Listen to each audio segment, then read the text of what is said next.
So the story is that I met with Google, I think over a month ago. I was in London, and originally we were going to meet in Ireland, but they said, "Hey, come to our London office." And I said, "All right." So I went there, and it was an informal Q&A session. So basically, they said, "Hey, we'd like to ask you lots of questions about the cryptocurrency space, about the technology that Cardano has, and what IOHK does as a company."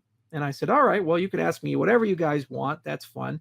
And let's hope that we come to some sort of good conclusion. So we were there for about 2 hours, give or take, and we produced a transcript of the questions that were asked. And then there was kind of a nice tour that they gave us of the building. And the London Google office was really pretty. We really enjoyed it. And we went about our way. So we asked Google if they would mind us creating a transcript of the meeting and then posting it. They said no, because transcripts take time to produce. We spent about a month on it, and we released it. As soon as we released it, we ended up getting an overwhelmingly large response, mostly with people insinuating that there's soon some sort of partnership with Google on the way. Here's the reality. Google is a multinational company. It's one of the largest, most powerful engineering companies in the world. They have some phenomenal scientists working at Google, from world famous cryptographers to InfoSec people. If Google is going to do a cryptocurrency, Google does not need to partner with me. And they don't need to partner with Ethereum or Bitcoin or anything else. They're just going to go ahead and do their own thing. That said, Google is a good patron of open source technology, and many of their employees do invest their weekends and at least one day a week on contributing to some open source project. And Google does have a very large internal cryptocurrency and blockchain mailing list, and a lot of their employees love this space. In fact, Mike Hearn is one of the most famous Googlers to work. He was originally a core developer of Bitcoin. So there's certainly a lot of interest in the company there. So we felt it'd be an excellent opportunity to tell them what we're working on, and if any of their employees or affiliates want to make open source contributions, we'd always welcome it. But I don't think there's going to be a partnership anytime soon with Google. I think Google, like Microsoft and Apple and Facebook, is just going to go its own way and do its own thing at the high level. But there always are opportunities for us to collaborate. And if Google has some ideas or we have some ideas that we think make sense, then we'll, of course, pursue that. We are using Google technology in our stack. Electron is actually a fork of Chromium and Node stitched together, and that's the heart of Daedalus. And there's a lot of other little things that Google's worked on in the past that we've pulled into our tech stack because they're just legitimately really good ideas. And we hope that Google can see parts of our stack as useful to things that they work on. So that's the Google question. Okay, let's take a look at these questions we have here. Oh, this one's interesting. What is your relationship with Cardano communications, your relationship with Michael Parsons? So that looks like a fun question to ask. So the Cardano Foundation, Emergo, and IOHK are kind of the three core entities at the moment behind Cardano. Cardano, from the very beginning, was federated. It wasn't like in the beginning there was a person, then a company, then a collection of companies. In the beginning, there was a collection of companies. And each and every one of them serves a different role and purpose in the ecosystem. So IOHK builds the protocol. It's our job to figure out, at least for the initial impulse, what is the core collections of technologies necessary for a really good cryptocurrency that the community can then take and augment, meaning that there are governance tools built in and there's funding tools built in, so the community will have the resources necessary to execute on the next roadmap post our involvement. But then there, of course, needs to be an entity that's kind of the evangelist and that goes around and says, you should build on Cardano. You should use Cardano in your stack. Cardano is the most amazing thing in the whole world. And that entity is Emergo. They're kind of like our version of Consensus. Consensus is tremendously successful for the Ethereum ecosystem, and they've done just amazing work for Ethereum. And our hope was that could there be a consensus for Cardano. And that's what Emergo does, amongst other things. But then there actually needs to be that objective, neutral party that tends to keep everybody honest and make sure that the claims that are being made and things that are being done are reasonable.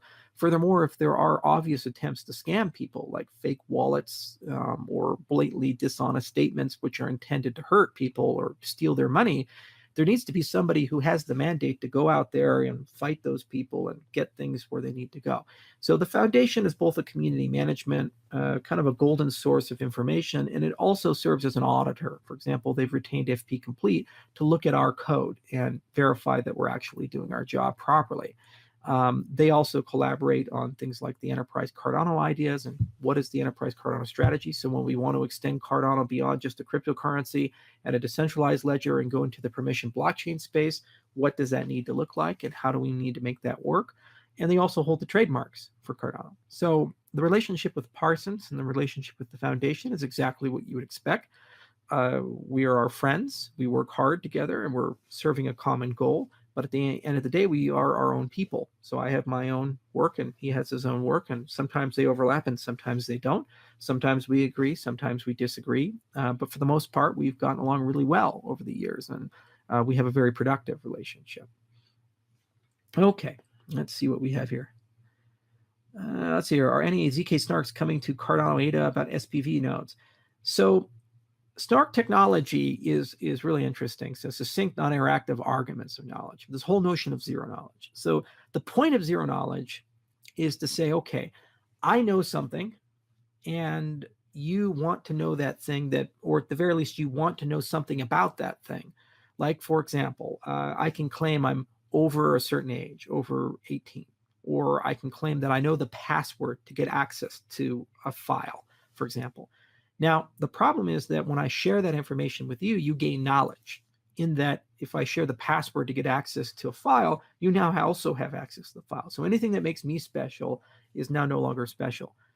So the point of zero knowledge is to verify to a person who's asking that you indeed do know something like the password to decrypt that file, but not actually give them that asset. So it's a very powerful primitive. It's something that was originally discovered in the 1980s by people at MIT, Sylvia Macaulay and others.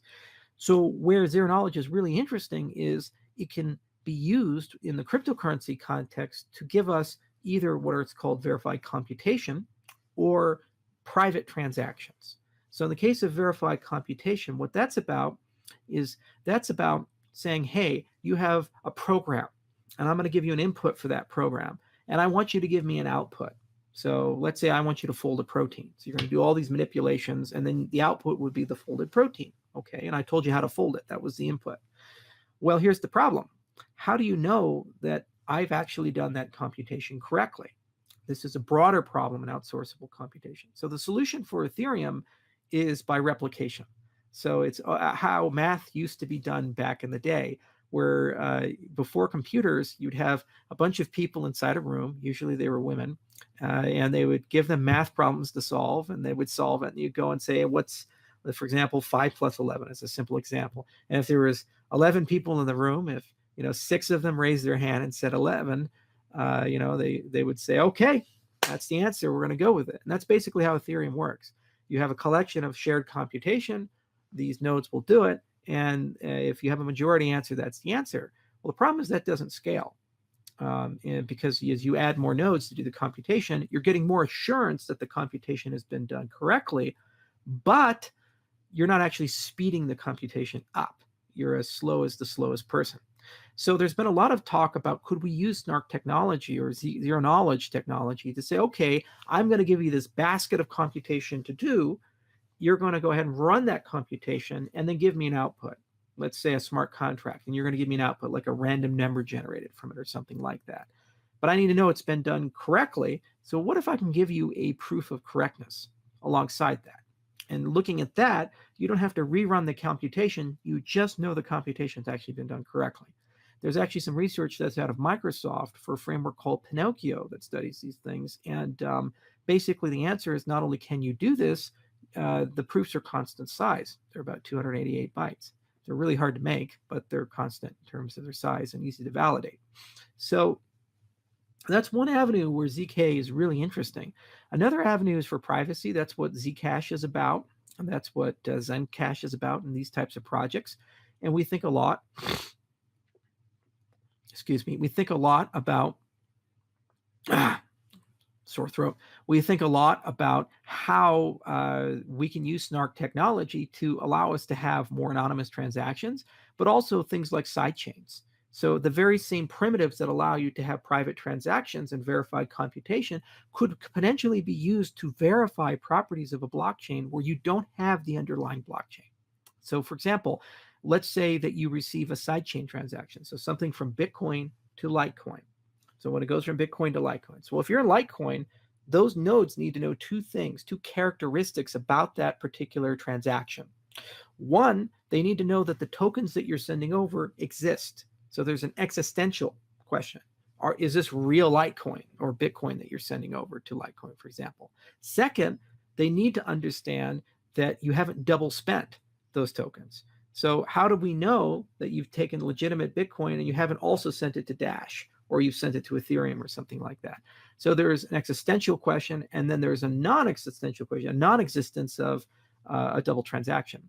So it turns out that you potentially could build a proof using zero-knowledge technology that has a nice constant size and it's easy to validate, that could answer both of those questions. And the validators of that proof would not necessarily need to have a copy of the entire other blockchain to validate that.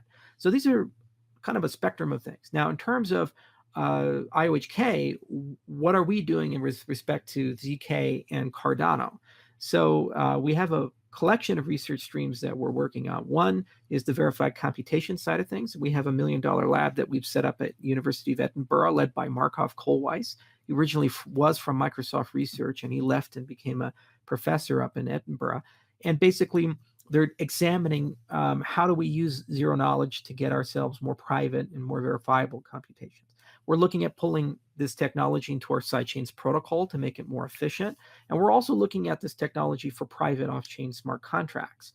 So we have a collection of different people, from Dionysius Zindros to Markov to Thomas Gilbert and others, who are working on that. And at some point we'll publish a paper. But this research is pretty complicated. These things are pretty difficult to build, and there's not many people who do them well. So it takes a bit of time to spool things up. But it's an area of inquiry that we think is quite promising, and there's certainly a lot of work on a lot of different.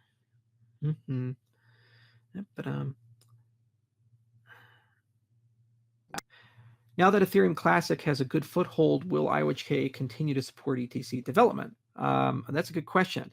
So, when ETC first came out, I wanted to prove a point that it is immoral when you advertise something for an ICO to then turn tail and completely do the opposite because of legal inconvenience.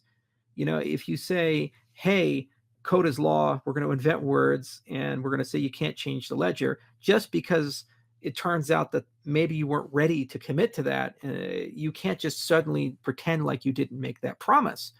If I sell you a product, you give me money, I can't retroactively come back and say, I'm going to change the terms and conditions of that transaction because I just found out it's inconvenient to me. Sorry, if you sold something, you have to deal with the consequences of the thing you sold. So when I got involved in Ethereum Classic, if anything, it was to prove that principles matter, and that it's not okay to reverse, and that people need to have the option. If people believe in what Vitalik has done, they can keep with Ethereum. If they believe that the original intent should be maintained, they can sell their Ether and stay within the Ethereum Classic ecosystem. And basically, people were given a proper choice, not a rushed choice. Now, one of the problems is that the Ethereum Classic community in the beginning had no credibility, because the majority of the infrastructure developers went over to Ethereum. So the Rust guys, the Geth guys, these people, they lived in the Ethereum side, and there was nothing going on the Ethereum Classic side that would indicate that Ethereum Classic actually had a competency that you would expect of someone who could not only maintain the chain, but also upgrade the chain and grow the chain. So we felt it was very important for us to invest money into building from the ground up a completely new client from nothing. So we just took the yellow paper, the documentation, we borrowed no code, we brought together a great team of Scala developers, we called them the Growth Indeed team, and we said, go have fun. And they spent basically a year constructing, at the moment, the most concise Ethereum client ever built. It's only about 12,000 lines of code, it's got beautiful test coverage, it's been security audited, it's fast, it's easy to use. It has the Daedalus front end, and we're going to make a lot of improvements to make that even better and bring in native ERC20 support so you can hold your ERC20 tokens in addition to Ether Classic. And we just went and did that. So now we're at a point where Mantis is not only out, it's gone through a major update, and it's going to go through even another major update. And we have to kind of make a decision of where will IOHK go with Ether Classic. And there's a lot of challenges. There are governance challenges, and that it doesn't have a leader. There's a very decentralized group of people, kind of like Bitcoin, who are doing different things, and each and every one of them kind of has a vision and a different idea. Also, like Bitcoin, there's no centralized source of funding. There's no one who has this like ICO pool of money or pre-mine who then gets to decide who gets funded. Even if they're beneficent and give you grants, there's still no one there. So there has been some attempts to create some capital aggregation, but we haven't quite seen that materialize in a way that would be productive for everybody yet, but it doesn't say it's not going to happen. So we're going to have a summit in September, and I'll be attending and presenting, and we're going to be showing off our latest version of Mantis, where we have built-in Ethereum support. So now Mantis targets both Ethereum Classic, Ethereum, and it's an ERC20 wallet. So you can basically have a god's eye view of all those asset types, and it'll have a few other things built under the hood that are very nice. And because this is a full node, you can actually technically run the entire Ethereum network or the entire Ethereum Classic network just off of that code base. Then we'll discuss at the summit with the other people, what should 2019 look like? And does it make sense to scale up effort, keep the effort at the same level, or gradually scale down effort and let the community manage that node that we've written? But I think it's overall mission accomplished. Most people respect Ethereum Classic at this point, if anything, just for its principles. Most of the fights of the past have been resolved, and even Vitalik himself actually still holds some Ether Classic. And a lot of people in the Ethereum ecosystem, turns out, never sold their Ether Classic. They kept it. It's a small coin, but it's probably going to stay on proof of work. And it is a good opportunity to start having discussions about whether you can still do innovation with proof of work in the smart contract space. And if it stays in that direction, it doesn't compete directly with Cardano. So I see no issue with having that discussion. So that's basically where we're at right now. The Growth and Deek team did a tremendous job. The other thing is they did a very transparent job. So if you actually go to our YouTube channel and go to the iWhichK channel, and you look at the Growth and Deek meetings, you can start from March of last year and like clockwork every single week, watch a 10 to 20 minute meeting of the developers getting together and talking about what they accomplished that week. And that's been public for almost more than a year now. So you can see the development and evolution of the client from scratch and how it went from an idea to actual software deployed that's been audited and very high quality with good test coverage. And so I'm really proud of that level of transparency, and I'm really proud that we were able to build that. And to date, I think it's the only functional version of Ethereum written in a version of Ethereum written in a functional language. So that's a story there. Okay, let's see here. The original needs. How many languages will Cardano support and smart contracts and dApps be written in? And let's see, get some other questions.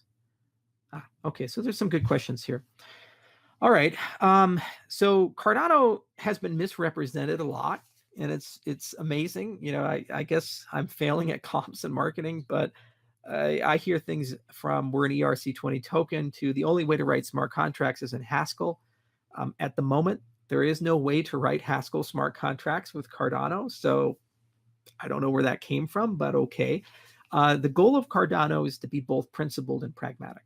So there are kind of three collections of problems you have to solve when you think about computation. There's computation around well-understood domains, and the most pertinent domain to the cryptocurrency space is computation around accounting. So that's what Bitcoin solves, and most cryptocurrencies based in that paradigm, where they say, I have an asset, and I need to figure out who owns it, and I need to have a large catalog of bespoke type transactions that allow me to move that asset between people. That can be contingent settlement style transactions like multi-sig, for example, and that can be arbitrarily complicated things that are like event-based transactions or things like that. So there's a whole basket of that stuff there. And Bitcoin only covers a small sliver of it. And that's one of the original biggest frustrations that I had and other people had with Bitcoin, was that it only covered a sliver of this beautiful, rich financial ecosystem. You say, all right, well, why don't we build an accounting ledger that allows you to represent the types of assets and those types of transactions in the most efficient way and parallelizable way possible. So you can get Visa scale long-term performance, but then you can also do everything that Wall Street is used to doing. So we created a domain-specific language called Marlowe. We created a general-purpose programming language that was functional that Marlowe embeds in called Plutus. And we really rigorously thought about the UTXO accounting model. And we also came up with a way to issue assets within that model that's interoperable with the Ethereum-style account model. Okay, so that's one basket. And we're going to put a huge amount, and we're actually already putting a huge amount of money and effort and resources into getting that where it needs to go. That team has grown from 2 people to 6 people, and it'll soon grow to 8. And we're getting to the point where we're starting to run thought experiments about different types of exotic transactions and other things, and making sure that all our security assumptions are great. So that's awesome, and that's going to kind of finish what Bitcoin started. Then you have the Ethereum style computational model, which is replicated, or some notion of distributed computation.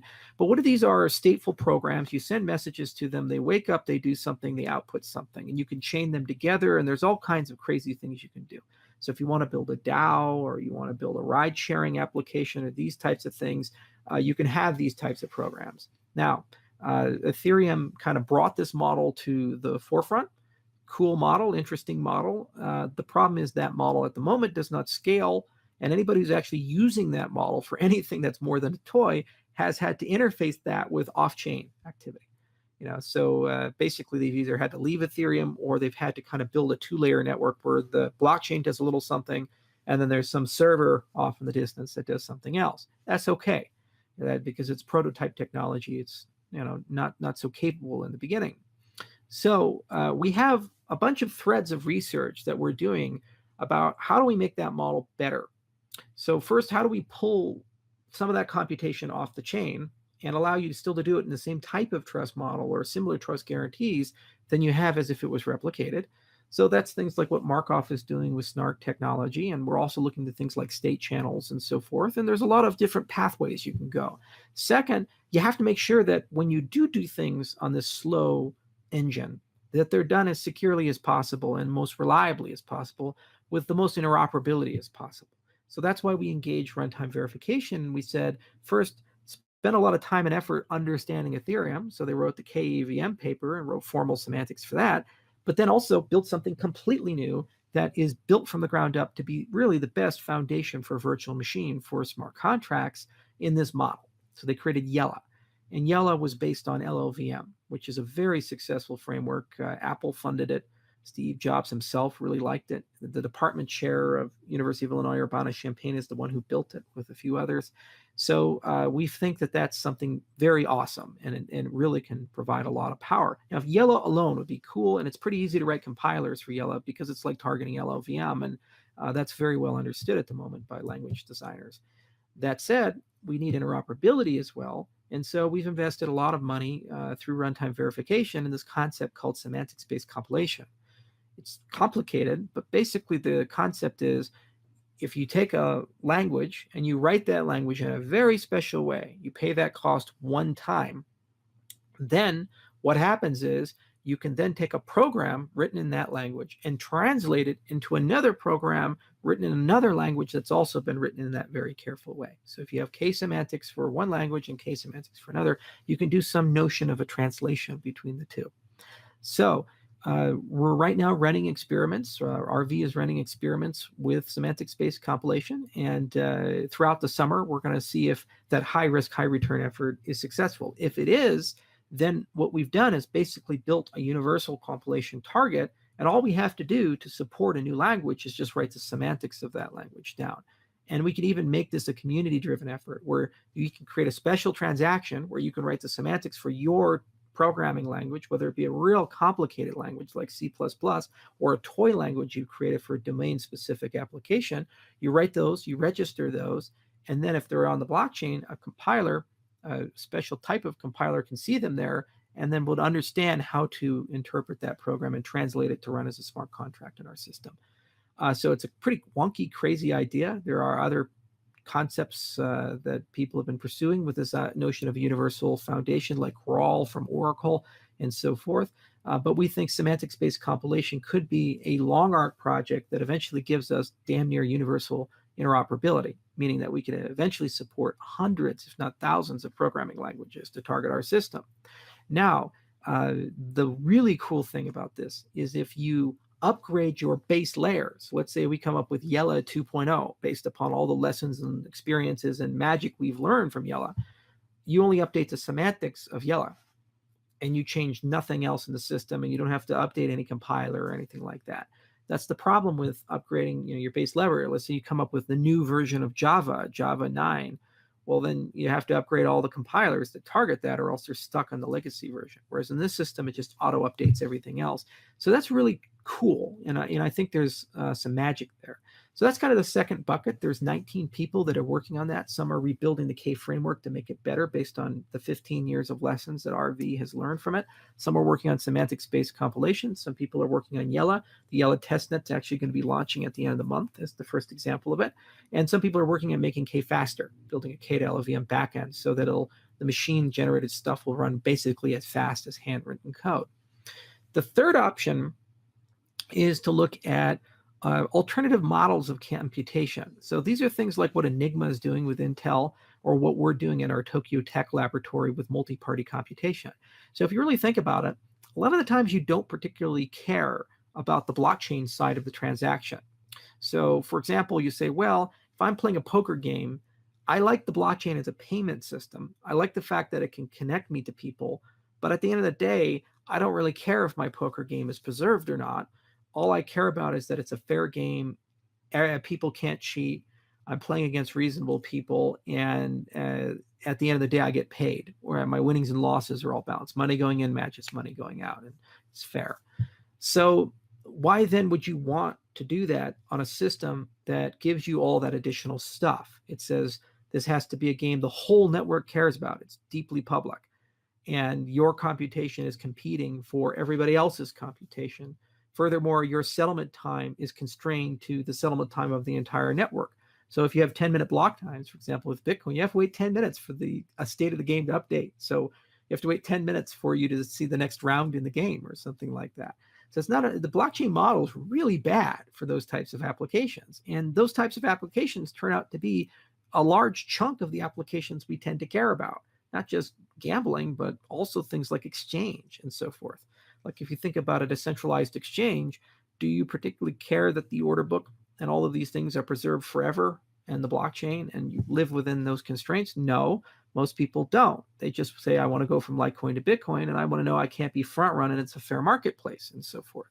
So if you use multi-party computation, you kind of get the best of both worlds. You use a blockchain for people to find each other.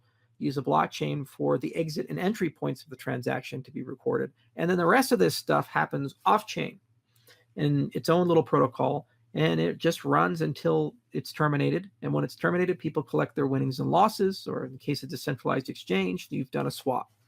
The other advantage is you run at the speed of the participants. And so if you're connecting to high-performance nodes, you could potentially have millisecond latencies as opposed to 10-minute latencies and so forth. And all that computation and all those resources are off-chain. But you can still have tunable privacy. You can still do a whole bunch of things like, for example, Kaleidoscope and Royale, two protocols that we've written. Those protocols in no way reveal card information to the other players until you want to do that. So, poker's kind of pointless if people can see your cards unless you show them. Similarly, decentralized exchange, there's some, timing behind when you actually enter things into the order book. So we're investigating those options, and we're seeing how we can bring those into Cardano. And there's hundreds of types of MPC protocols we could develop. And the good news is that they actually all share common primitives. And since once we figure out the network side of it and a lot of the cryptographic primitives, these things are composable. And eventually we can actually construct kind of a toolkit for people to build their own MPC type protocols and put them into their dApps. So we've been calling that Lebowski for the moment. And Lebowski is kind of a joke about the Big Lebowski, where they have the rug that ties the whole room together, because this type of layer will kind of tie the blockchain together and give you new capabilities. So anyway, that's a big effort in 2019, and we think that's something that's very unique to Cardano. Not many people look into that or have those capabilities.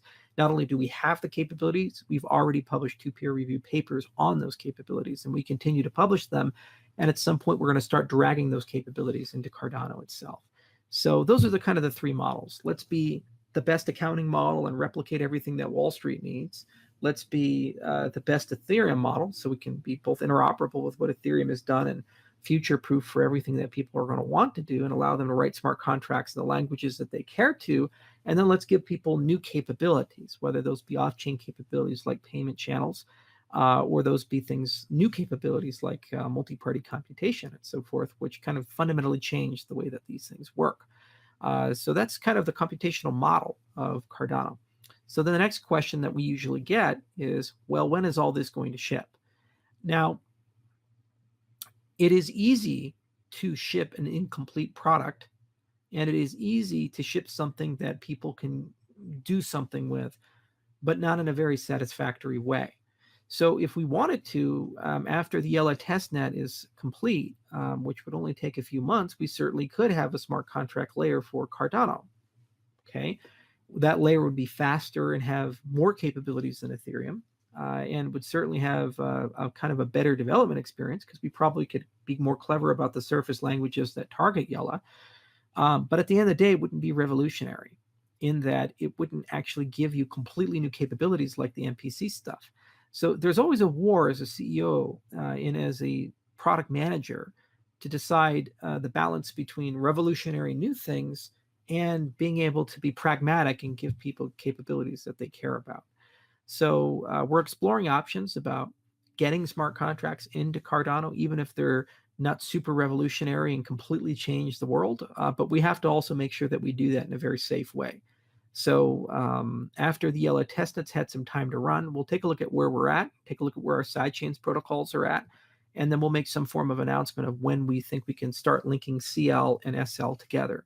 We already have an Ethereum version of CL running. It's been running for over a month, and the yellow version will be running at the end of this month. So, all the things you've come to know and love with Ethereum, you'll be able to do, and then we'll have some new capabilities that we roll out as well. What's really exciting is Plutus and Marlow, because that's a totally new thing, and we think people are going to really love that. And our hope is to pull that into SL itself if possible, so that you have the absolute best ledger to issue assets on, if that's your desire. In terms of new capabilities, the way we've built our development model, as they're available, we should be able to roll them into our system in a very organic and natural way. So they don't require massive disruptions or huge hard forks or like huge amounts of planning and so forth. And the system is kind of layered and encapsulated. So even if one of these components was to fail, it wouldn't cascade through the system and cause the system to completely shut down. That's one of the advantages of layering. It's a little bit more expensive in terms of time and architecture, but it certainly does give you a lot more protection than you would otherwise if you had a big monolithic system. So that's the smart contract story. In short, yes, you'll be able to write smart contracts in more than just Haskell. I would really love to be able to write a JavaScript smart contract at some point. I really would love to be able to write a Java smart contract and a C++ smart contract. And I think that we have a good strategy for bringing these things into our system within a reasonable period of time. Okay. Another one is, what do you think it will for altcoin or to decouple Bitcoin? So basically what Crypto Kylie is asking is, will we forever be in a paradigm where Bitcoin and altcoins are linked together? And when Bitcoin goes up, altcoins go up. When Bitcoin goes down, altcoins go down. And basically Bitcoin is leading the pack, and it's completely in charge of this stuff. And the reality is that it's like any marketplace. When you first start, there's a leader in that marketplace who sets all those standards in that marketplace, and everybody is just a mirror of that, in that they do something more or they do something differently, but you're basically focused on that. Then what ends up happening is that the marketplace grows, and then you end up getting diversity within that marketplace. And what happens is that people start caring less and less and less about the leader. If it's IBM with computing hardware, they used to own the entire industry. Now no one really cares. They've left the market. Microsoft with Windows, which used to be a complete monopoly, and everybody had to build their applications a certain way to correspond to their vision. And now more people target Android and iOS than they do Windows, and they don't really even care about Windows anymore. Or Internet Explorer. Now we have a diverse browser ecosystem with Chrome and Mozilla and Safari and so forth. And I imagine that the exact same thing is going to happen. What's going to end up more likely occurring is Bitcoin is going to pull back because of its rate of evolution and become a digital commodity. It's going to become digital gold. And it's going to be an anchor in the system, a gateway drug into the system with a high degree of liquidity, lots of fiat pairings, good exchange access. And then once you're in Bitcoin, eventually Bitcoin will be capable enough to reasonably communicate with other cryptocurrencies. Maybe this will take 3 years, maybe it'll take 5 years, but those bridges will be constructed. And once constructed, we have kind of a web of different cryptocurrencies. And there's infrastructural plays, like people who are trying to kill Facebook and replace it with a decentralized version. People are trying to kill Uber and replace it with a decentralized version, and so forth. So there's kind of like services. There'll be other digital commodities that have different characteristics about them to compete with Bitcoin. And then you'll have DApp tokens and these things. So there'll be this web of value that happens, a web of blockchains. And these things will look more like the stock market. So they'll all respond to macroeconomic trends. So they'll all go down and up based upon big events that affect the entire industry, like if there was a huge regulatory change, for example. But other than that, when Microsoft goes up, it doesn't necessarily mean ExxonMobil is going to go up. ExxonMobil can go down, Microsoft goes up. They're loosely correlated. They don't have much connection to each other. That said, there are things that are denser connected, like Microsoft, Facebook, Google, Apple. These companies tend to be in the same sectors and compete with each other. So when one goes up, the other ones tend to go up or down, but there's some stronger, tighter correlations between those pairings. And it'll be the exact same thing for cryptocurrencies. You'll have the digital commodity class of cryptocurrencies. They'll probably be clustered with each other. And when Bitcoin goes up, they'll try, rising tides, they'll go up, but it will not have as dramatic of effect on infrastructure tokens. For example, if you look at Ethereum and Bitcoin, the coupling over time has already started to naturally decrease. And when Ethereum goes up or down, or Bitcoin goes up or down, they don't impact each other as much as you'd think. They still do. Bitcoin's still a Goliath, and Bitcoin usually is the kind of the canary in the coal mine. If it rapidly goes down or rapidly goes up, everything tends to follow it. And that'll probably be the case for some time. But as these markets become more mature, more advanced financial products are created, I do think we'll see some separation. Okay, let's see here.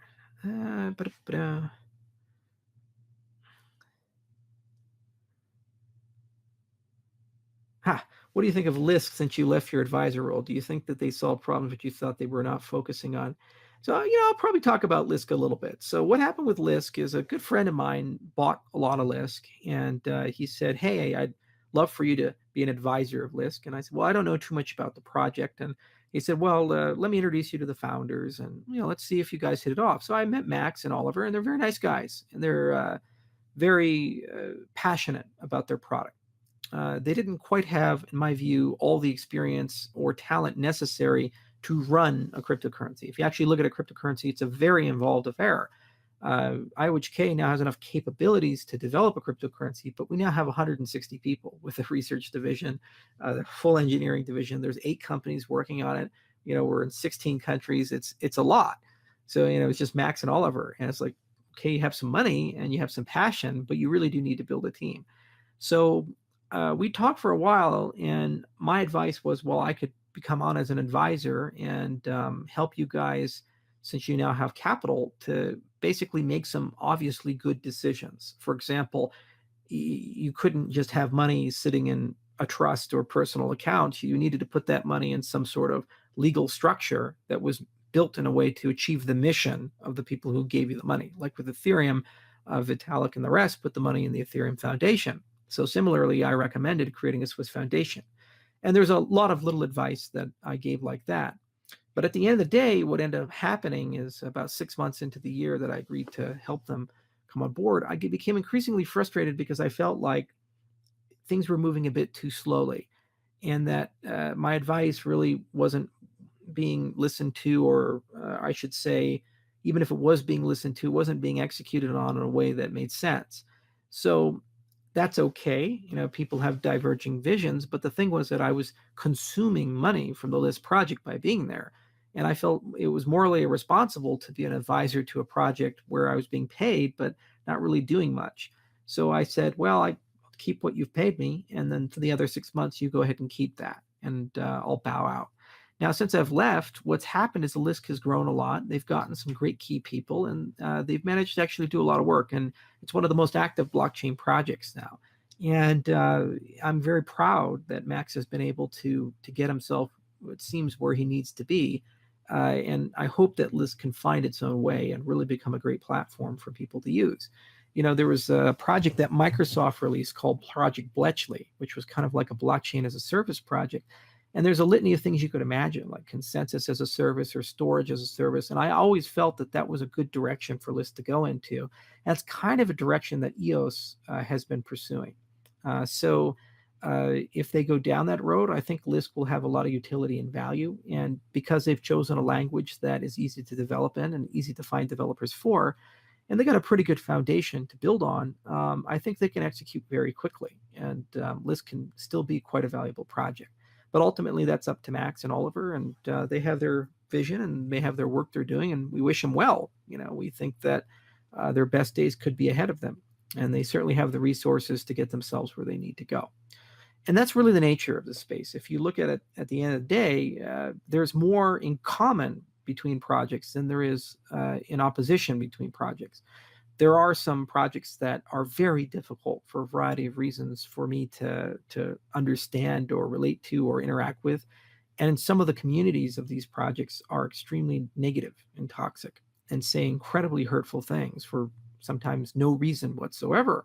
But for the most part, once you separate that drama and the small minority of people that actively seek to be bad actors, for the most part, people like working together or talking together. We talk to the Dash people.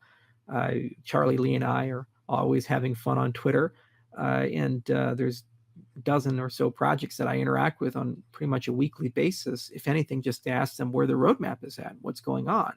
And, IOHK is not just a Cardano company, we're a blockchain company, and we build blockchain technology. We develop protocols. And as a consequence of developing those protocols, we're always thinking carefully about, well, who could benefit the most?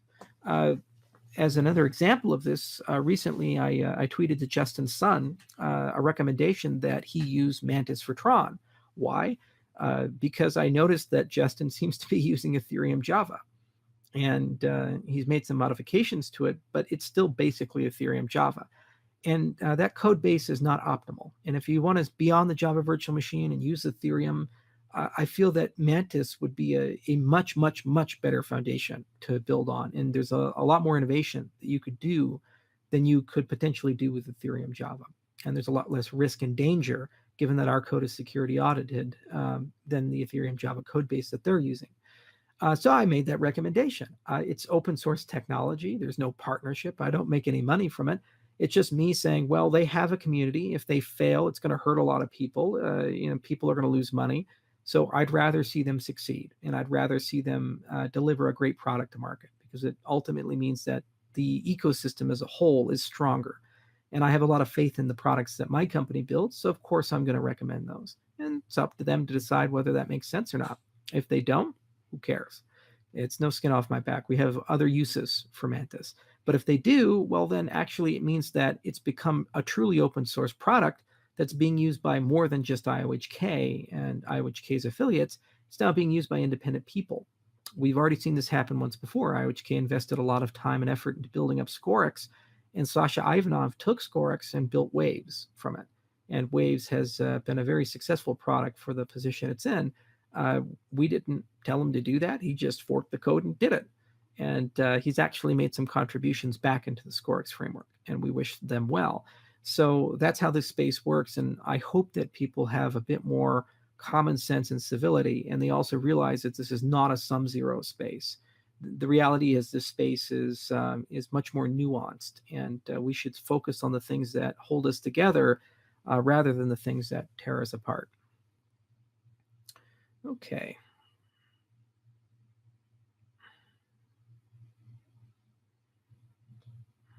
Let's see here. And I'll go back to some of the older questions because I've been talking for a long time. The Bitcoin maximalists question. That's an interesting one. Yeah, so I've been in the Bitcoin space as an investor and as a miner and as probably a person who's been aware of it since 2011. So those were very early days. It was like $1 to $4 Bitcoin or something like that. And it had already gone through collapse. I think it actually had an all-time high at like 30 or something, and then it fell apart. And people said, oh, I guess Bitcoin's dead. And the community was incredibly small. In fact, I live in Colorado, and I signed up for a meetup group for Bitcoin, and I went. There was only 2 people who registered, myself and someone else. It was at the Gypsy House Cafe in Denver, and I went there, and I was the only person who showed up. So that's how small Bitcoin was when I entered. And it was just unimaginable for the cryptocurrency space to be where it is at today and have the global scale that it had today. The reality is that there were kind of two groups of people that were in the cryptocurrency space. There were these computer sciencey, open sourcey, cypherpunky, cryptonomicon guys who they knew about digital money and they liked this idea of open source projects and peer-to-peer protocols, and this was just a cool thing to play around with. And then there was this libertarian gold community, and they were, quite complementary in a certain respect. A lot of them on the libertarian side actually came out of the Ron Paul movement, where we had kind of lost in 2008 and we were frustrated. So we needed some place to vent. And, this idea of creating our own money and screw the Federal Reserve, that was kind of fun. And if anything, it was a protest. But no one in either camp had this vision that we'd wake up and this thing would be gargantuan. People like to revise history and, reinvent themselves. So there's always, the leaders today is, oh, well, I heard about Bitcoin. I knew it was going to be $1 trillion and it's going to be a great ecosystem. But that, in my experience and the interactions I had with the big guys then, who are still the big guys now, that was not the case. It was a fun thing to do, and it was an interesting thing to do, and we achieved a lot. I professionally entered the space in 2013, and it was a very different space from 2011. 2013, we started seeing Bitcoin actually being worth something. The ecosystem was worth about $1 billion. The market cap had really accelerated a lot. There was a ton of interest in it, and people started legitimately talking about Bitcoin businesses. I mean, BitPay was originally set up because the guys who ran it were traders, and they wanted to come up with a scheme to get themselves more Bitcoin because they were long on it. They didn't think too much about, hey, how do we build something to kill PayPal or Visa? They could tell you that, but that's what they started it as. Whereas in 2013, there were really people serious about saying, well, no, we actually think this cryptocurrency thing could change the world. And there were actually billions of dollars of VC capital and private money that entered the space to get it there. Right around that time, I realized that if this was to be a useful ecosystem, we needed to have the ability to represent complex transactions, and we needed to have the ability to represent complex programs. And it's not a new idea. Nick Szabo had it in the 90s, and guys like Sergio Lerner had been working on it in the early 2012, 2013, and Vitalik was working on it. So we posseed up together and created Ethereum. And, obviously Ethereum kind of led the second major wave and also brought the ICO revolution and so forth. Well, here's what happened. Is Ethereum and the ICO revolution changed the narrative and stole the entire spotlight that Bitcoin had. And it was equally likely when you ran into a taxi driver and you were talking about cryptocurrencies that they held Ether than they held Bitcoin. And a lot of people actually believe that Ether could actually supplant Bitcoin one day. So there was a reaction that said, hey, no, Bitcoin is the only thing. Everything else is useless. It's all a scam because of a pre-mine or because of this. And logic just went completely out the door. And it almost became like a cult. And unfortunately, because of that, we've seen a lot of the best people leave Bitcoin and go elsewhere, either left the space entirely, or they've created altcoins and they've done their own thing and working on their own project.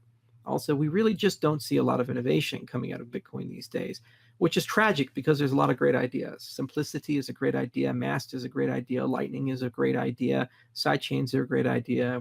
We have our own protocols for that, which are awesome. So these are great ideas, and these ideas really should be adopted. But for whatever reason, they're not adopted, and it's extremely painful to watch something that is so beloved and has so much promise and potential and ought to be Darwinian and competitive, hobbled by its inability to make decisions. Even small changes like increasing the block size seem to be just beyond the capabilities of that ecosystem at the moment. They're having a party about the notion of adding Schnorr signatures into Bitcoin. This is a 20-year-old piece of cryptography. I don't have parties about putting 20-year-old technology into my system. I don't wake up and say, boy, I put PGP into my wallet. Huzzah, look how innovative I am. It's absurd. So I think Bitcoin maximalism is a difficult tribal response to either jealousy of the innovation and the narrative that the altcoin space has stolen. And it's also a lot of people being very unreasonable about what it takes to innovate. no matter how brilliant a person is, no matter how incredibly well thought out an idea is, it's subject to modification due to the nature of new ideas, new realities, technological improvements. The Wright brothers can be the greatest geniuses in the world, but nobody in their right mind would build a commercial airline off of the Wright brothers plane. And to say that somehow Bitcoin was so magical that it, in its original design, is going to somehow serve as a global payment system, a global commodity, a global smart contract system, is absurd. It's absolutely absurd. It's provably wrong. Furthermore, it is really starting to show its vulnerabilities. Recent paper that came out in March of 2018, written at Cornell University, measured the level of decentralization in the Bitcoin network, and it indicated that there are less than 20 major nodes in the system that control 80 to 90% of the total hash power, depending upon the range that you look at. That's not a decentralized system. And also the supply chain of these devices necessary to control the system are patented, controlled. Even if you could buy them, you're going to get them much later than the people who make them. And you're going to be competing with people with subsidized power. So you can claim that proof of work is somehow a permissionless, decentralized network, but if only a small group of people ever get to play that game and control that game, and they can hold back innovation for profit, you're really not thinking it through. And it's really unfortunate. So unfortunately, I think Bitcoin maximalism is going to continue, but I think its consequences, it's going to make Bitcoin less and less relevant. The market capitalization of Bitcoin will continue to erode or stay stagnant relative to the altcoins. And Bitcoin may even lose the top one slot. And maybe that's going to be psychologically a wake-up call for people to become a bit more aggressive with innovation. The other thing is that you can't have a Bitcoin Cash every time you have a disagreement. It was very painful for the space, and it's caused a lot of emotional harm. And it's been very disenfranchising for a lot of people. So I would hope that moving forward, they find a way to innovate more. For me, we find our ways to make contributions to Bitcoin where we can, because I still love Bitcoin. I still hold Bitcoin. We put some money into a paper called Dandelion that was written by a professor named Pramod, amongst others, at University of Illinois. And it looks like Dandelion will be adopted by Bitcoin as a BIP. So indirectly, IWHK has some contribution to Bitcoin Core. And we're glad to see that there is still some innovation there. We still do learn from ideas that Blockstream has presented. Russell O'Connor's work on simplicity, for example, was very elegant and really helped us think through some ideas about Plutus. We would hope that the Bitcoin Core developers take some of our work more seriously, in particular our work on sidechains, and in particular our work on UTXO wallet design. Unfortunately, that just doesn't seem to be the case. But that is what it is. So maximalism, in my view, is bad. Maximalism, in my view, will slow down the ecosystem, and in my view, will make Bitcoin much less competitive. And we live in a Darwinian environment, so it doesn't really matter, because that will not slow down the cryptocurrency space. That will not slow down my innovation or Ethereum's innovation or other actors' innovation. And we're just going to keep going until someone gets it done. And if Bitcoin wants to be Mosaic, it can be. And it'll certainly be a great historical footnote. If it wants to be Chrome, it can be as well. That's up for the people who guide that ecosystem and for them to make those choices. But I will remind them that we really can't move so slow that you're looking like a monopoly. And unfortunately, that seems to be the pace that they're moving at. Okay, let's see here.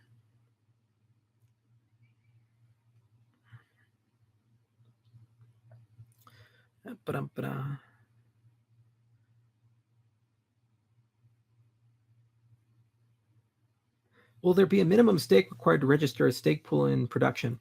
Yeah, I've seen this a lot where they say, oh, well, only 100 stake pools can exist, or only 100 people can control the network or something. It's crazy. Okay, so first, DPoS and Ouroboros does not stand for delegated proof of stake. Some people can't read. I'm not going to mention their names, but they can't read. It stands for dynamic proof of stake. Okay, so what do we mean by this? We mean that in the beginning, you have a distribution. That's the Genesis block. So there's a collection of people who own ADA or token, and they're percentages. Okay, so if you have 10,000 tokens and Bob has 1,000, Bob owns 10%. That's simple. So when you have a distribution, then you can use that distribution as the input into a lottery. And then you can run it, and your chance of winning is proportional to the amount that you have. And then you can populate a collection of people whose responsibility is to run the network. That's step one. Then you have to make a decision of, are you going to actually show up and run the network for your turn? Are you not going to do that? Or are you going to give that right to someone else? Just that simple. And that's where you need a delegation mechanic, because the reality is that the people who hold the tokens may not necessarily be the people who want to maintain the network. And I'll give you a great succinct example of that. What if you have cold storage? What if you've decided that you want to take your tokens and put them away for 10 years into a mountain in Switzerland? Well, if every time, because you have a large percentage of the tokens, let's say 5% of the network, your turn comes up, you'd have to go into the mountain, take it out, make the keys go live, and run your blocks. That's a very unrealistic model. So it'd be nice to be able to say that you have your cake and eat it too, that you can go ahead and put it in the mountain, delegate it to another address, and then have that address, whether you own it and control it or somebody else owns it and control it, run that collection of block creation validation for you. I think that's a fair trade-off profile. That's level 2, is that you need a delegation system. Then level 3 is, okay, well, once you've constructed that, how do you build a system that's tenable? So you do not want a situation where you have tens of thousands of stake pools. Why? Because you want these stake pools to be 24/7 uptime, super reliable, running relay nodes, providing lots of value to the system. If Dan Larimer's taught the space anything, it's that having a smaller quorum of dedicated nodes is actually pretty good. It gives you much better performance, gives you a much more reliable network topology, and it allows you to start building some meta infrastructure like payment channels and these things, given that these actors exist. But you don't want them to be too few, like Bitcoin, where there's only a small collection of mining pools that exist. So what you can do is you can build a model, and that model can be parameterized in a game theoretic way to kind of converge to what you think is a reasonable set of delegates. That if people are going to delegate, then the most profitable thing to do is to delegate only to a subset that exists there. Now, they're not pre-selected. They're selected by the community. And anybody in the community can set up their own pools if they want to and market the hell out of them and convince people to join them. But at the end of the day, you need to have that balance between too few and too many. Too many creates performance issues. Too few creates resiliency issues and centralization issues. So you want to have a reasonable set. And then you want to have controls where if they don't do their job, there are economic recourses for them to not get paid and thus lose all the stake that's been delegated and lose the brand and reputation that they've constructed. So that's the third layer, and that's what we've written in a paper that's soon to be released about how that model works and how to set those parameters. Now, what's going to happen is that we're going to allow people to register stake pools on blockchain. It's going to be a real easy process to do. Anyone can do it. They pay a transaction fee to register it, but there is no minimum stake required to do it. And then it's just how good of a marketer you are to get people to come on board and run with your pool. Second, we're going to create some form of an image, like a Docker image, that has basically a default stake pool. And you can just take that and deploy it to Amazon, or take that and deploy it to Rackspace and so forth, and try to run that as a business. And what fees you charge for that pool, so how much the pool gets versus how much do the people who have delegated to it get, is set by you during the registration time. So I think that's a good starting model. Now, of course, can have some issues, and we're going to try to work our way through those, but I think that's the way to get started, to bootstrap the system. And you don't go from nothing to something. What you do is you have a series of iterations that allow you to get there successfully. So what we started stake pool registration through a form, and anybody who was interested, we collected thousands and thousands of people who were. We're going to launch a test net at some point soon. And once we launch that test net, it'll have everything set up for stake pools. And then we'll run a subset of them, maybe 100 or 200, and we'll take a look at performance. We'll take a look at reliability and take a look at operational costing and so forth. And then we'll telegraph when the network is going to upgrade to Shelley and have those capabilities. And because some subset of people have already developed experience and skills, we will have a reasonable expectation that when the lever's pulled and the system decentralizes, that there is a reasonable set of people to be there to take it over. Now, when you have, let's say, 1% of the system and you want to just do it all yourself, you don't give a shit about anybody else, you don't want to delegate, you can still stake. You have 0.1%. If you want a slot, you can still stake. Those capabilities are built in. It's dynamic in that respect. Ultimately, it's the user's decision whether they want to show up to make the blocks they've been elected to, or they want to delegate that to somebody else. That's your decision as the user if elected. And I think that's the fairest way of running the system, because what's going to end up happening is you're going to have consensus as a service, and you look at stake pools as providing value to the system. And then it's a game of who can provide the most value, which means these pools are competing with each other because it's a race to the bottom just to compete on fees. And so, you know, people are always going to be charging less and less. So other people are going to say, hey, I'm going to offer Oracle services, and I'm going to offer payment channels, and I'm going to offer off-chain computation, like enabling MPC circuits and these types of things. And so tougher and tougher competition will be, more and more services are provided to the ecosystem, which means over time, Cardano gets faster and gets more capable at a lower cost to everybody in the system. That makes common sense to me.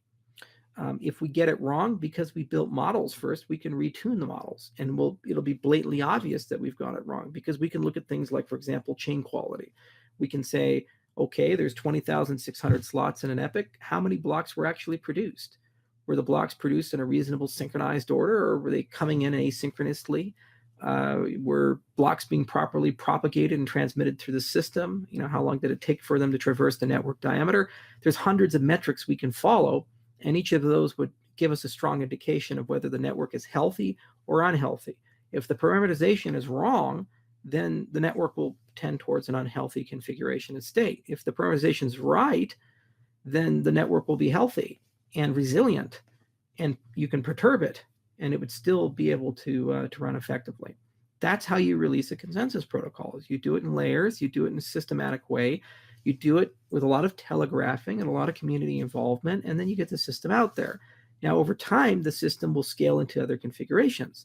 When we're no longer in a replicated mode and you are having lots of nodes doing different computations, then it's actually advantageous to have a lot of stake pools, because instead of having 100 people do the same thing, you're having 100 people do different things. So it's probably a good idea to have tens of thousands, hundreds of thousands, millions of people involved in the validation and consensus process, because it means you're getting amplification as you add new nodes, not replication. That's called Ouroboros Hydra, and it's a research effort that we're right now looking aggressively into from first principles. And as we enter 2019 and 2020, that's going to be the next major configuration of the system. So the goal with Shelley is get stake pools out, get delegation out, get all these rewards out and these types of things, and just get the system decentralized and working and handed to the community. Then the next generation is, now how can we leverage the fact that the network has hundreds of thousands to millions of people so that we can have incredible performance, like tens to hundreds of thousands of net transactions per second over an arc of time. So that's the next big move. It means you have to change your incentive models. It means you have to develop more sophisticated security models. It means that you have to give up the idea that everybody is going to be synchronized with the network and have the same view of the state of the network, that they'll eventually settle, but some people will see things before other people. And so you have to think very carefully about the security consequences of that. But we understand this problem. We understand the trade-off profile of that. And we have actually one of the best Byzantine researchers around. His name is Matthias Fritz, who's from Switzerland, and he worked at ETH Zurich. And we brought him on board specifically to work on this type of project. And over time, you'll see some papers being published. If you're more curious about trade-off profiles, there's a great paper called OmniLedger, OMNILEDGER, which is written out of Trinity College and École Polytechnique Lucerne. And this is a paper that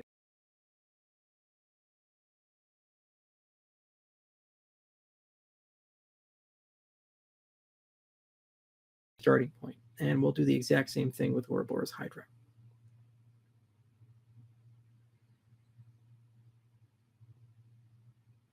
Let's see here.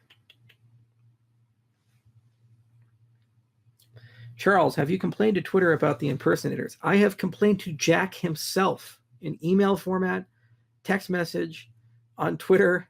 I complain and I complain and I complain. And I say, Jack, I have nearly 100,000 followers. Why the hell don't I have a verified status? I will give you a copy of my passport. I will fly to California and go to your house and hand you my passport for you to physically, see.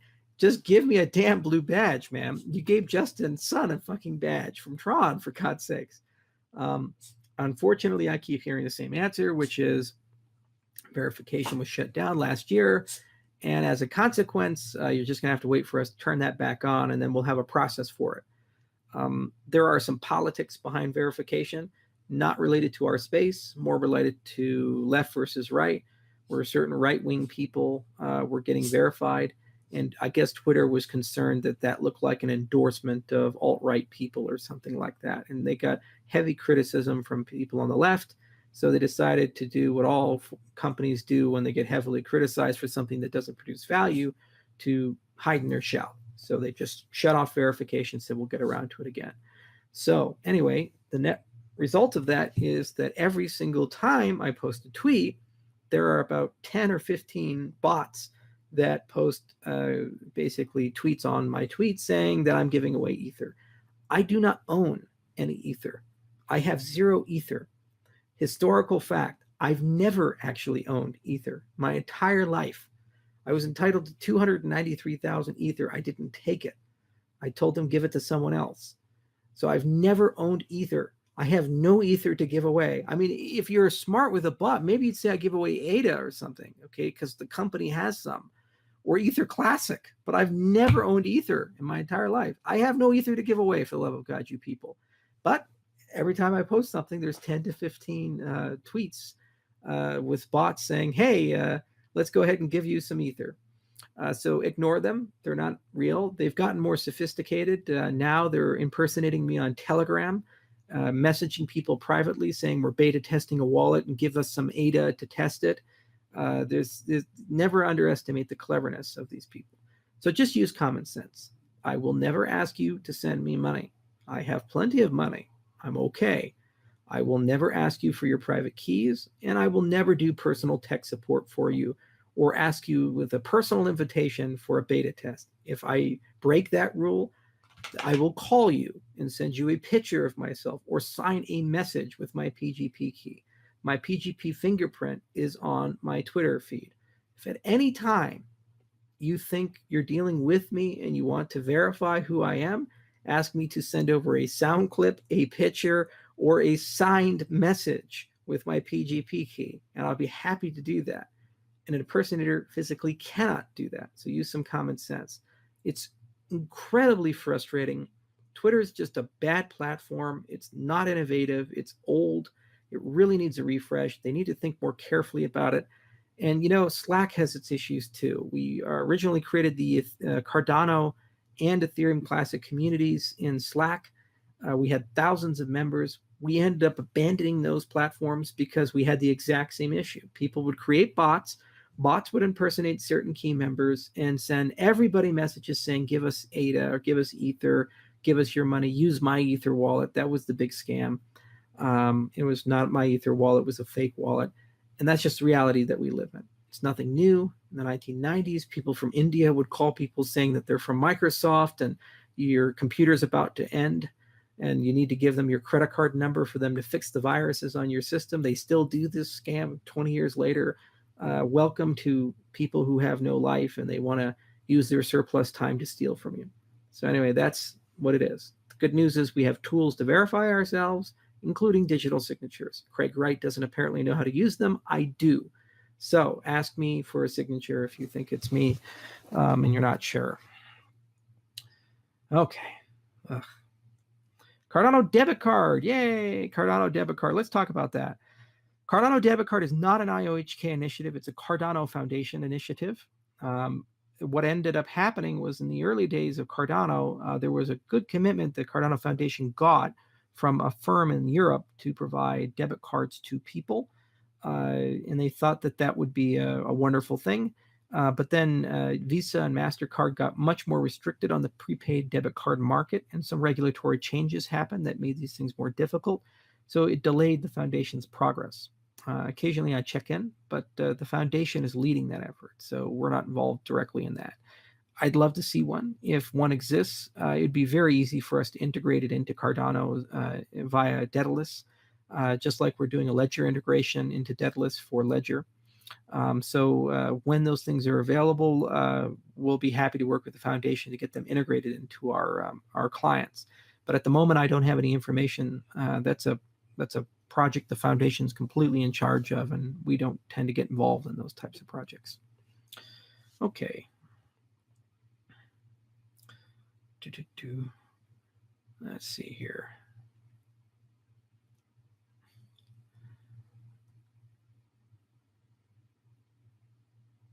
Geostamping and the Zien relationship. So let's talk about that. So Zien is an interesting firm. It's led by a guy named Michael Manelli.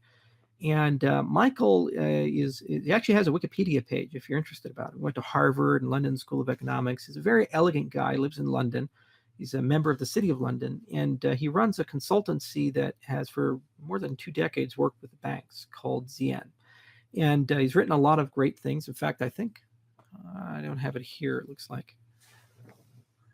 Oh, I have it on my bookshelf outside. He even wrote a wonderful book called The Price of Fish. Smart guy. So Michael Parsons is a very good friend of Manelli. They've known each other for a long time, and Manelli is always interested in doing research in the cryptocurrency space. And so while IOHK does a lot of hardcore research into things like protocol design and security and ZK snarks and these things, we don't think so much about uses of that technology as much as we should. Like, what are the law and policy implications, or how would you build a geostamping system, or these types of things. So the foundation approached Zien to basically write a collection of reports. I think they come out every month or 2 months, and every one of them is topical. Like, one's on quantum computing and one's on geostamping and so forth, and governance. And each report kind of covers what's going on in the space and how best practices from legacy industries could be used in the blockchain industry for these particular things, or perhaps an innovative new protocol idea. The hope is that these reports could eventually be turned into layer 2, layer 3 protocols, or to dApps that could run on Cardano. And it's a way to kind of dream up how do we make Cardano more useful. So all of the reports are open. They're on the Zien website, and I think the foundation also releases them on their website. And highly encourage reading them. They're usually written by domain experts, and they're pretty comprehensive. They can be anywhere from 10 to 60 pages, and they come out pretty frequently. There's also a collection of events that Distributed Futures has, where the foundation shows up and it's able to network with people in the City of London and network with the broader financial community in the UK. And those events have been tremendously successful and attended by some pretty prominent people from all wakes of life, from politicians to bankers to others. So given its cost and given the output, it actually looks like a pretty good program. And it's nice to have these types of things around. It's like a little cherry on the top of the cake. Okay.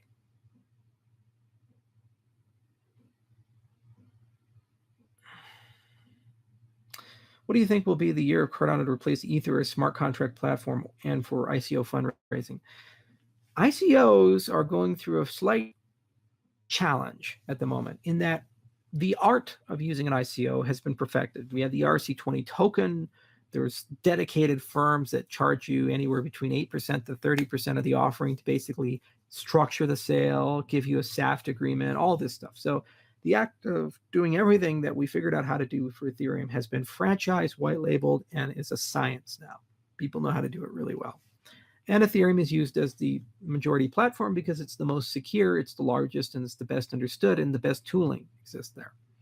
We get all that tooling for free with the KEVM, so anything that's built for Ethereum runs on our system, but it runs faster, safer, and better. So if people are just doing an apples to apples, we'd be a great platform for that. But we're entering ICO 2.0, which is the notion of the security token.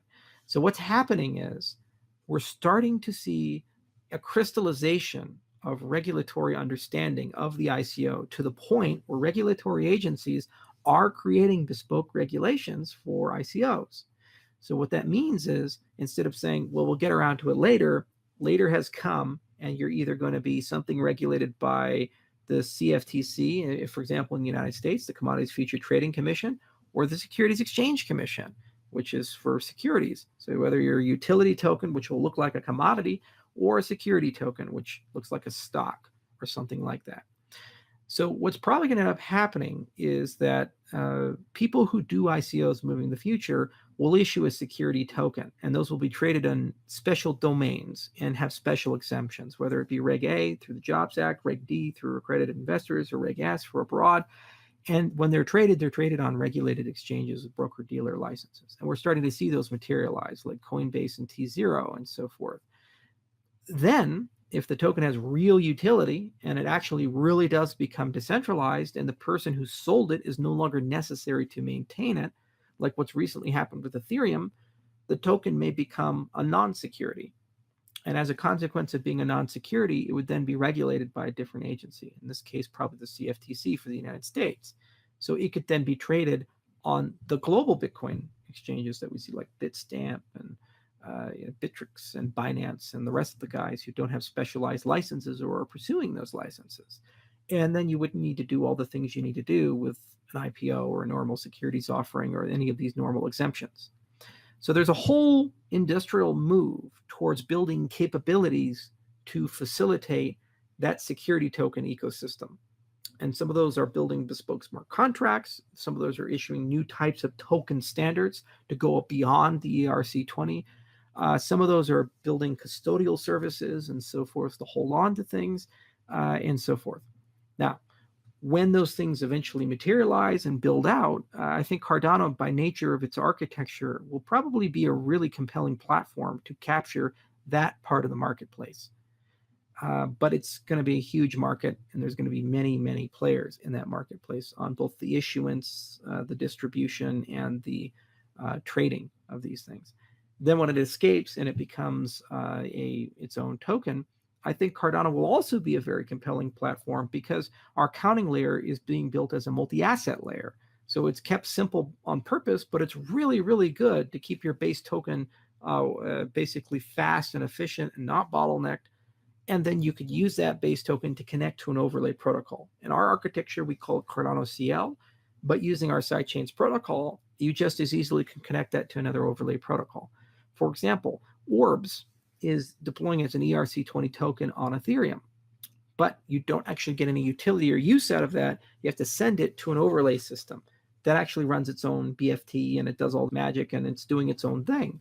So the cream filling, the magic, all the good stuff happens off-chain or in a different system, and the main chain, because it's secure and reliable, is used for accounting, but it's expensive. So on an apples-to-apples basis, we're going to be cheaper, faster, more secure, better by nature of the way we've designed things. So I think in those use cases, Cardano is very compelling for these tokens to stay resident there, as opposed to building their own blockchain and trying to construct their own network effect. So I think in both environments, the enclaves that will be constructed for security tokens to facilitate the next generation of ICOs that are better from a regulatory and tax perspective, and from a place for these tokens that are issued to live until they're used to fuel and power their dApps that run as sidechains, both of those marketplaces we're going to be quite competitive with moving in 2019, 2020 as these capabilities start turning on. It's still early days, and honestly, what I really despise is this idea of vendor lock-in. I mean, if you look at the days of the internet in the 1990s, it was like you were a web developer, you had to write broken code to work with Internet Explorer. IE6 was such a bad product, and you could either say, I'm going to follow CSS standards, or I'm not going to follow CSS standards, but I'm not going to follow it because I have to get my website to render on this thing that 90% of the people live on. And then to make matters worse, Microsoft tried to get people into a development paradigm called ActiveX, which was horribly insecure, and it was very bad for everybody, but it also locked people into Internet Explorer. And now we see companies running around and say, use Ethereum, or use EOS, or use IOTA, or use Cardano. And at the end of the day, if you're a dApp developer, you're not in love with infrastructure. Infrastructure is a service provider to you. It's an enabler for you as a dApp developer to carry out your vision and to maximize the benefit to your customers. If you are told that you now are a slave to the infrastructure that you're locked into, how are we any better than the closed gardens of Windows and Internet Explorer from the 1990s? We're making, as an industry, the same mistakes again. So one of the things I really, really, really care about is saying, allow people to treat infrastructure like they treat web services. For example, if you're building an application, you can deploy it on Amazon Web Services or Rackspace or another vendor. And you make that decision based upon what is the best in terms of security and cost and utility to my customers. And if it turns out that you were wrong, you redeploy it on other infrastructure. And that's not as hard as you'd think. Similarly, if you have a smart contract, you have a dApp, you should be able to run that dApp on the best ledger for that dApp. And maybe multiple ledgers because you're doing different things and they're consuming that way. So the whole point of the daedalus model that we've developed for Cardano is this idea of an application ecosystem, and it's blockchain agnostic. So you'll be able to deploy that on Ethereum or deploy that on Cardano. You want to go live in hell, deploy it in EOS. You can go do that. And that's a decision you make based upon what's best for your customers. And if you make the wrong choice, you should be able to lift up and go into a different ecosystem, and it does not compromise your customer experience. Or else what we've done is just created a completely new 1990s scenario. We've created another Microsoft. Congratulations. We're decentralized, but actually centralized. We don't have gatekeepers, but we actually do have gatekeepers. It's not the ethos of the space. It's not what people have signed up for. So to me, I think that that's a very important point that is often missed. And in the tribalism of the space, and because we sometimes have financial incentives to say things, people say things to try to encourage you to do things that aren't good for your, ultimately your goal and your customer base. Okay.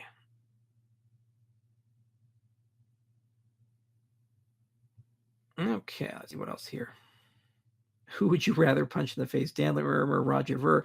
Well, Roger is actually a pretty cool guy. I've never had a fight with him, and I like Roger. I mean, I have disagreements about Bitcoin Cash and other things, mostly about the purpose of it. But at the end of the day, I've never really viewed him as a bad actor.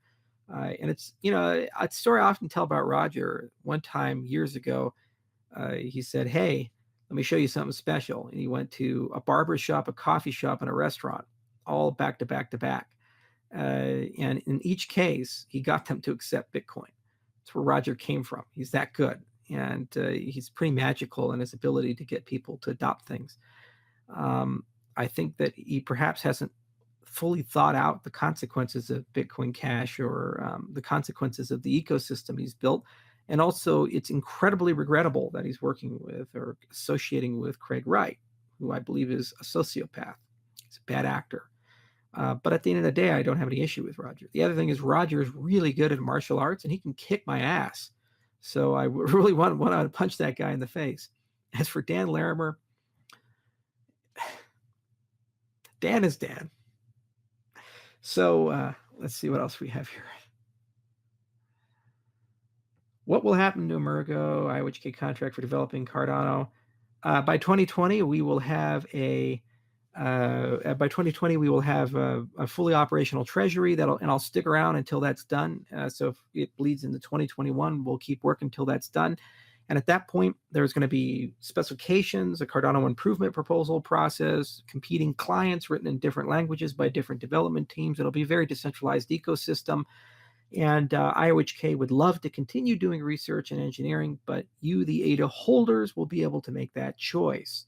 So we'll submit a funding proposal to keep the contract going, but you get to decide whether that happens. And that's how it should be. At the end of the day, engineers work for you, the owners of the protocol. And if it's truly a decentralized protocol, the holders of ADA own that protocol. So they ultimately should make the decision of who are the best teams to carry that protocol forward. Furthermore, you need more than one because you achieve diversity and resilience by having more than one. You don't want a situation where you have key man risk, where if someone gets hit by a bus, someone gets compromised, someone decides to start eating mercury on a regular basis and goes insane.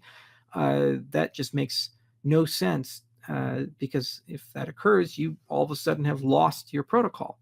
So it's very important that the community have the tools and the capital to be able to make sure that there's diversity in the development and the thought and a very strong foundation to get performance, to get all these layer 2 technologies where they need to go, and then finally to get all the governance and the other components put into the system. Some of these can be done in parallel. Some of them require some sequential work. Some is incredibly difficult research. Other is just an engineering problem where we have to think carefully, like with the UTXO wallet, about how we want to do it and why we're doing that and so forth.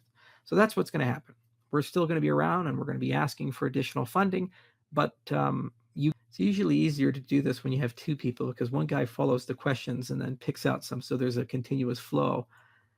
Next time I should probably do that. All right, well, anyway, Japanese exchanges does come up a lot. Japan is a frustrating market. I've been there a lot. I actually spoke with some of the ministries. I spoke to METI and Ministry of Internal Affairs last time I was there, and we'll just keep talking to them. In the early days, there was no regulation, and you just do whatever the hell you wanted to do, and obviously that created a lot of big problems, and people got a bit too aggressive and ambitious.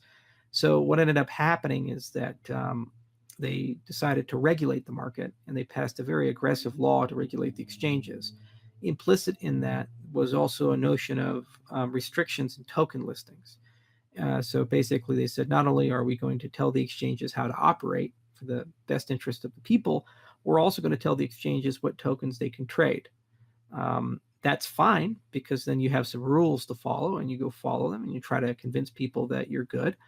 But the problem is it's never actually been clear what the standards are to be listed on exchanges. And at the moment, there's actually delistings happening. Privacy coins, for example, are not faring so well in Japan.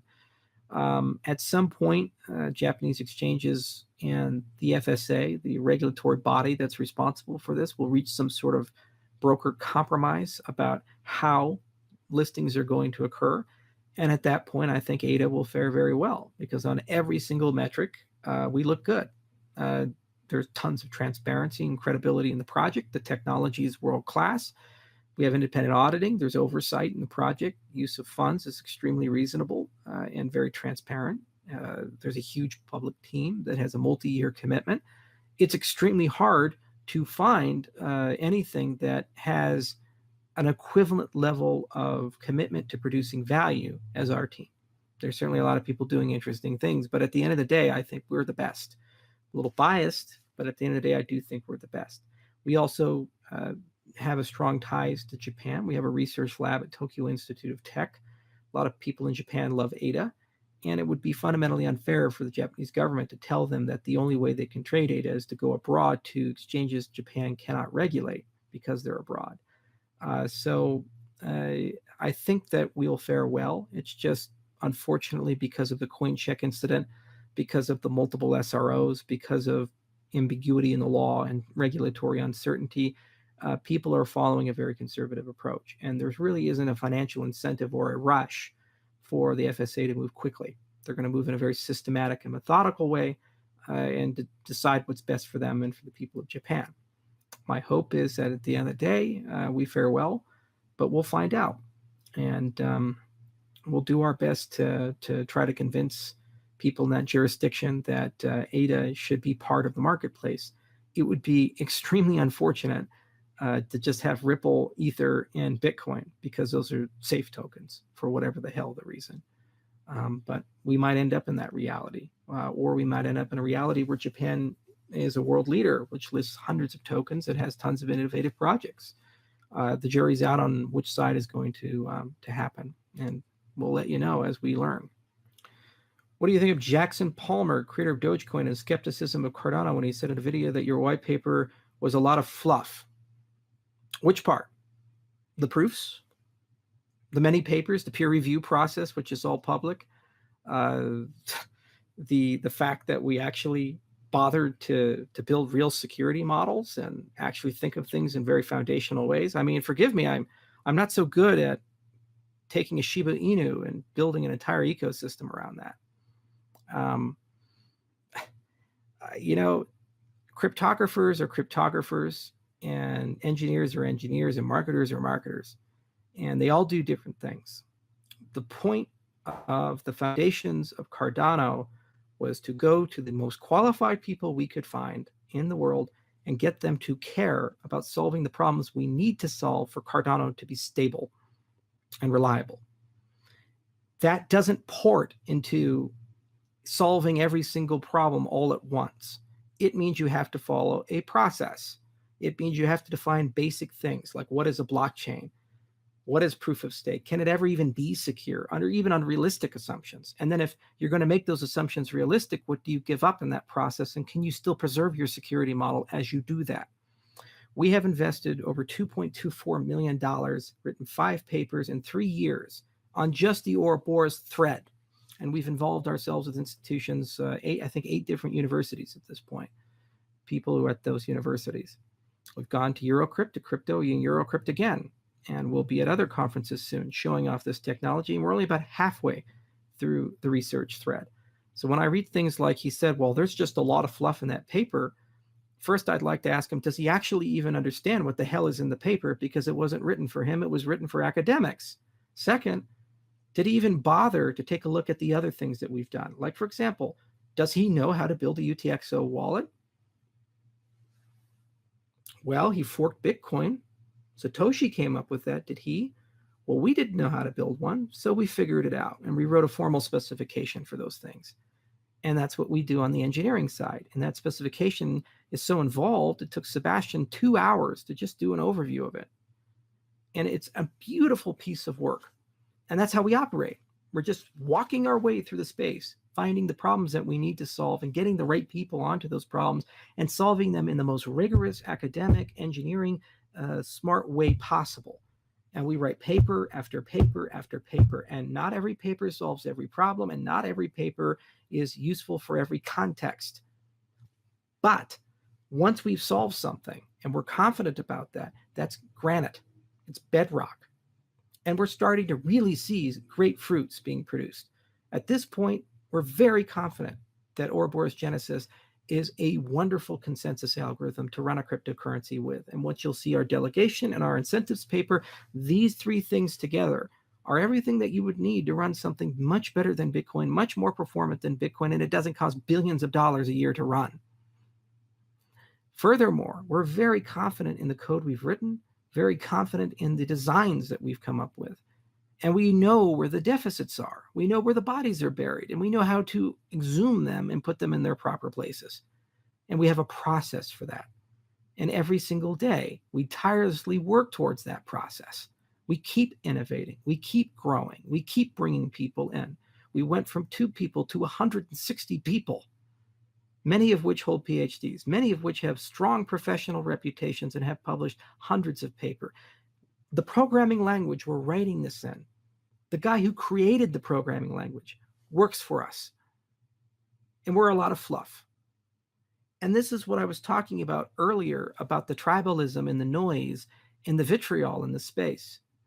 People see something and they say, this doesn't immediately solve all my problems. This doesn't immediately make everything great. This hasn't somehow been so magical that it invalidates every other project, and therefore it's fluff. Yeah, and to me, that's just absurd.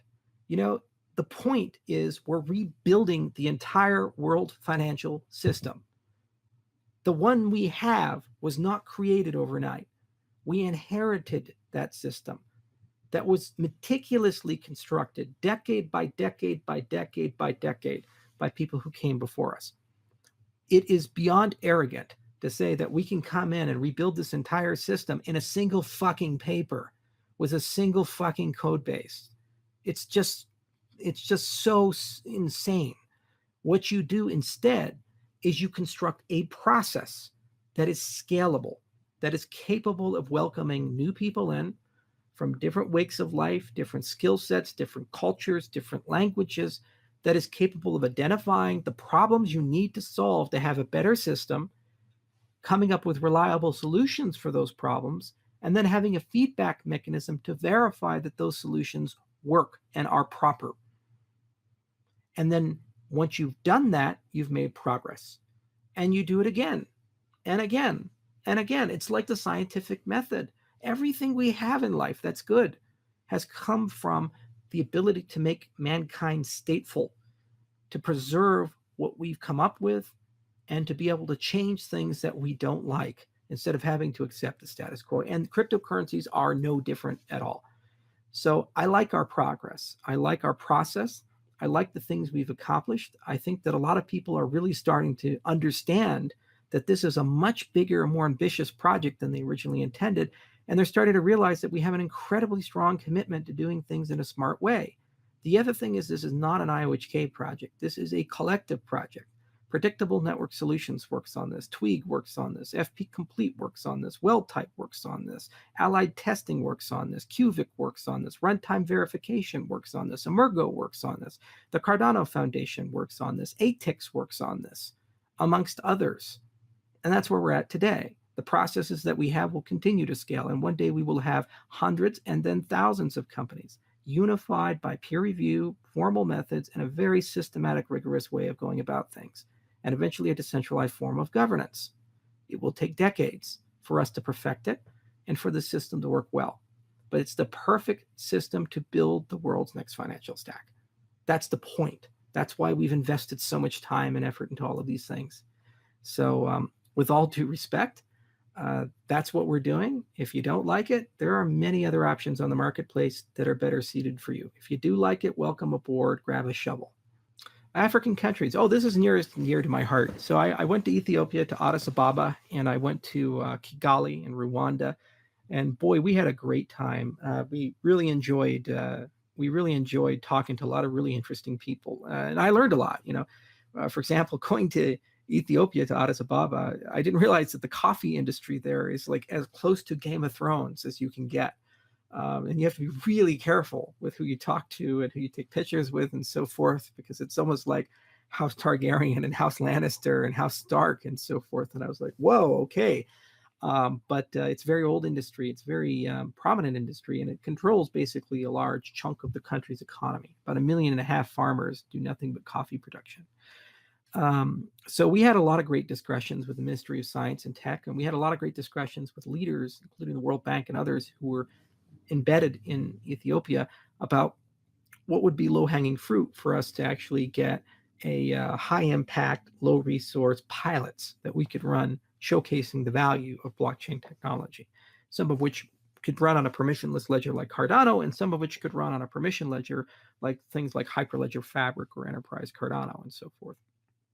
So in Ethiopia, basically we agreed to host a class like we did in Barbados and Athens, and have that class basically invite recent graduates from Ethiopian universities to sit down for 2 months and to learn lots about how to write code in Haskell. And then if they're really good, we'll offer them a job at IOHK, and then we'll put them onto blockchain projects, either permissioned or permissionless. The ministry was very progressive. They said not only did they want to do this class, they wanted it to actually be all women, which we said, okay, that's interesting. Let's go do it. So we agreed, assuming that they can source the candidates. And we're already starting to send personnel from abroad into Ethiopia to begin preparations for that class. It looks like the soonest we'll be able to run it will be October, and it'll probably run to the end of the year. We're going to incorporate a local subsidiary in Ethiopia, in Addis, and on the backs of the course, the really good ones will hire, and that team will work on blockchain-based projects. We'll probably do a pilot with that team in something involving supply chain management with coffee production. It's a great, really low-hanging fruit, amazing industry to think about, and there's a lot of return there, which could touch pretty much everything from microinsurance to microfinance to a lot of agri-tech revolutions, some IoT stuff, some AI stuff, and so forth. So that's going to be a fun jurisdiction to play in, and we have some great partners on the ground, and John O'Connor will make some community updates at some point about progress that's been made. He's our Director of African Operations, and he's embedded in Ethiopia and lives in Addis 3 weeks every month and goes back to London for a week. He has family in both places. In terms of Rwanda, I went there for Vision Africa, and I had a chance to talk to Kagame and other people. It was a very interesting conference. We met a lot of really unique people. I think there were leaders from over 10 or 15 African countries there. And we got a sense that Rwanda is the fastest moving of all the African countries in terms of its agility and ability to adopt new ideas. It's almost like the Singapore of Africa. That said, it's a very small jurisdiction and a very small population relative to Ethiopia. Ethiopia has about 100 million people. The AU is there. It's got strong trading partnerships with Kenya, Nigeria, and other large jurisdictions, and much larger economy relative. So Rwanda really looks like a good place to do fast pilots and basically get all the kinks and bugs worked out and get them localized and acceptable, whereas Ethiopia looks like a larger growth market, as does Nigeria and Kenya. So both of them have their place and purpose, and we'll probably be running things in both jurisdictions, and we'll make specific announcements. And these aren't the only two African countries we'll be in. Kenya is probably the furthest along in terms of blockchain tech, and there's some good entrepreneurs there like BitPesa. Nigeria also has probably one of the largest IT groups of people in Lagos. So we'll definitely drop by there and have some fun. But Africa is very important to IOHK, and we're going to be really scaling up African operations. But my number one priority is getting Cardano to a better state. So that takes priority and precedent over our evolution in the African market. But long term, I think that's the place where Cardano really has a chance to shine, because we can show off a lot of cool tech like offline, off-chain payments using trusted hardware. That's where these things like these private MPCs make a lot more sense. It also gives us a chance to start exploring ancillary technology like incentivized mesh nets. We even published a paper on that called Mars. So that's something I'd highly recommend you read. It came from Bernardo David. So we're definitely going to push hard in that jurisdiction, and we're definitely going to have a lot of fun in it. But it is something that we have to enter in cautiously and systematically, and it's probably going to take about 3 to 5 years to build up reasonable presence. So a lot of the output and returns will not occur until about 2022, 2025, I'd say, in that range. But that's okay. You have to be humble, and you have to listen, and you have to grow. Cardano ATMs. So ATMs in general, pretty cool space. So there's a lot of software that has to be written to make ATMs viable. You need to have a good server client model, and we were really, really hindered because we made some poor choices in the beginning of Cardano. And one of the vendors that we worked with made some incredibly poor design choices that were almost recovered from, but have really slowed things down. But we kind of built a parallel track of code, and we've written out a Rust library, and I can't spoil the surprise, but come August, there's going to be something announced that's awesome for the Lite client, the mobile client, and the ATM type client. So look out for that.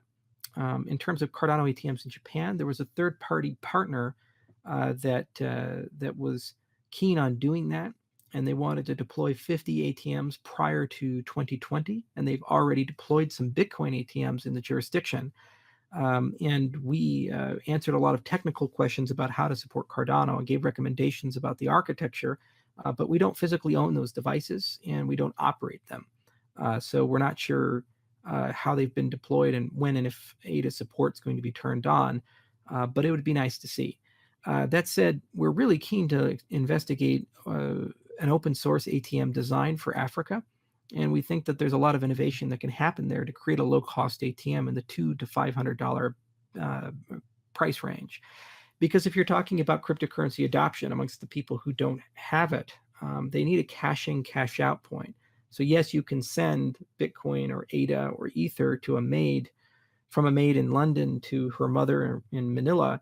Well, what is the mother going to do with it? She needs a point to exchange it and sell it. And if that exchange point takes a 20 or 30% premium, then you're no better than a remittance transaction. In fact, you're worse because you're actually dealing with a more exotic, more volatile asset with less liquidity than she would get if she got a Western Union transaction. So if you had ATMs, and these were reasonably well proliferated, and they were run by independent merchants, the fees would probably converge to 3 to 5% over a period of time, which is much better than the 15% remittance side of things. So we do have a trusted hardware lab that we're building at the BTL, the Blockchain Technology Lab up at University of Edinburgh. It's led by Vasilis Zikas, and there's some joint funding from Huawei in that lab. And part of the things that lab is going to be looking into longer term are open source hardware solutions, both on the trusted hardware side and also for things like ATMs and key management. So we'll create a reference design for that at some point, and our hope is to see people build that. By the way, if you have a $200 to $500 price point, it's actually not hard to build 2,000 or 3,000 of these and just give them away to small business owners.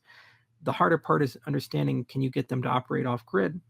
Like how much would it cost for a satellite uplink, and could you use microsatellites or mesh nets to be able to piggyback onto the main network? And if there's a trusted hardware component, even if they're asynchronous when they do reconnect, you can get reliable and honest information, assuming there's some finality in the chain. So there's still a lot of technological challenges there, but I do think we can overcome those particular challenges. Another big thing in Africa is, there's an old saying, batteries tend to grow legs and walk away. And ATMs are no different. Satellite transceivers are no different. So you also have to think very carefully about where the deployment targets are. Now, specifically for Japan, that was done by a third party, and I don't follow that too closely. I know some of my crew have seen the ATMs that are supposed to have for ADA support, but I haven't personally used them myself, so I couldn't let you know. The debit card ATM stuff, that's infrastructure separate from the things IOHK works on or thinks about.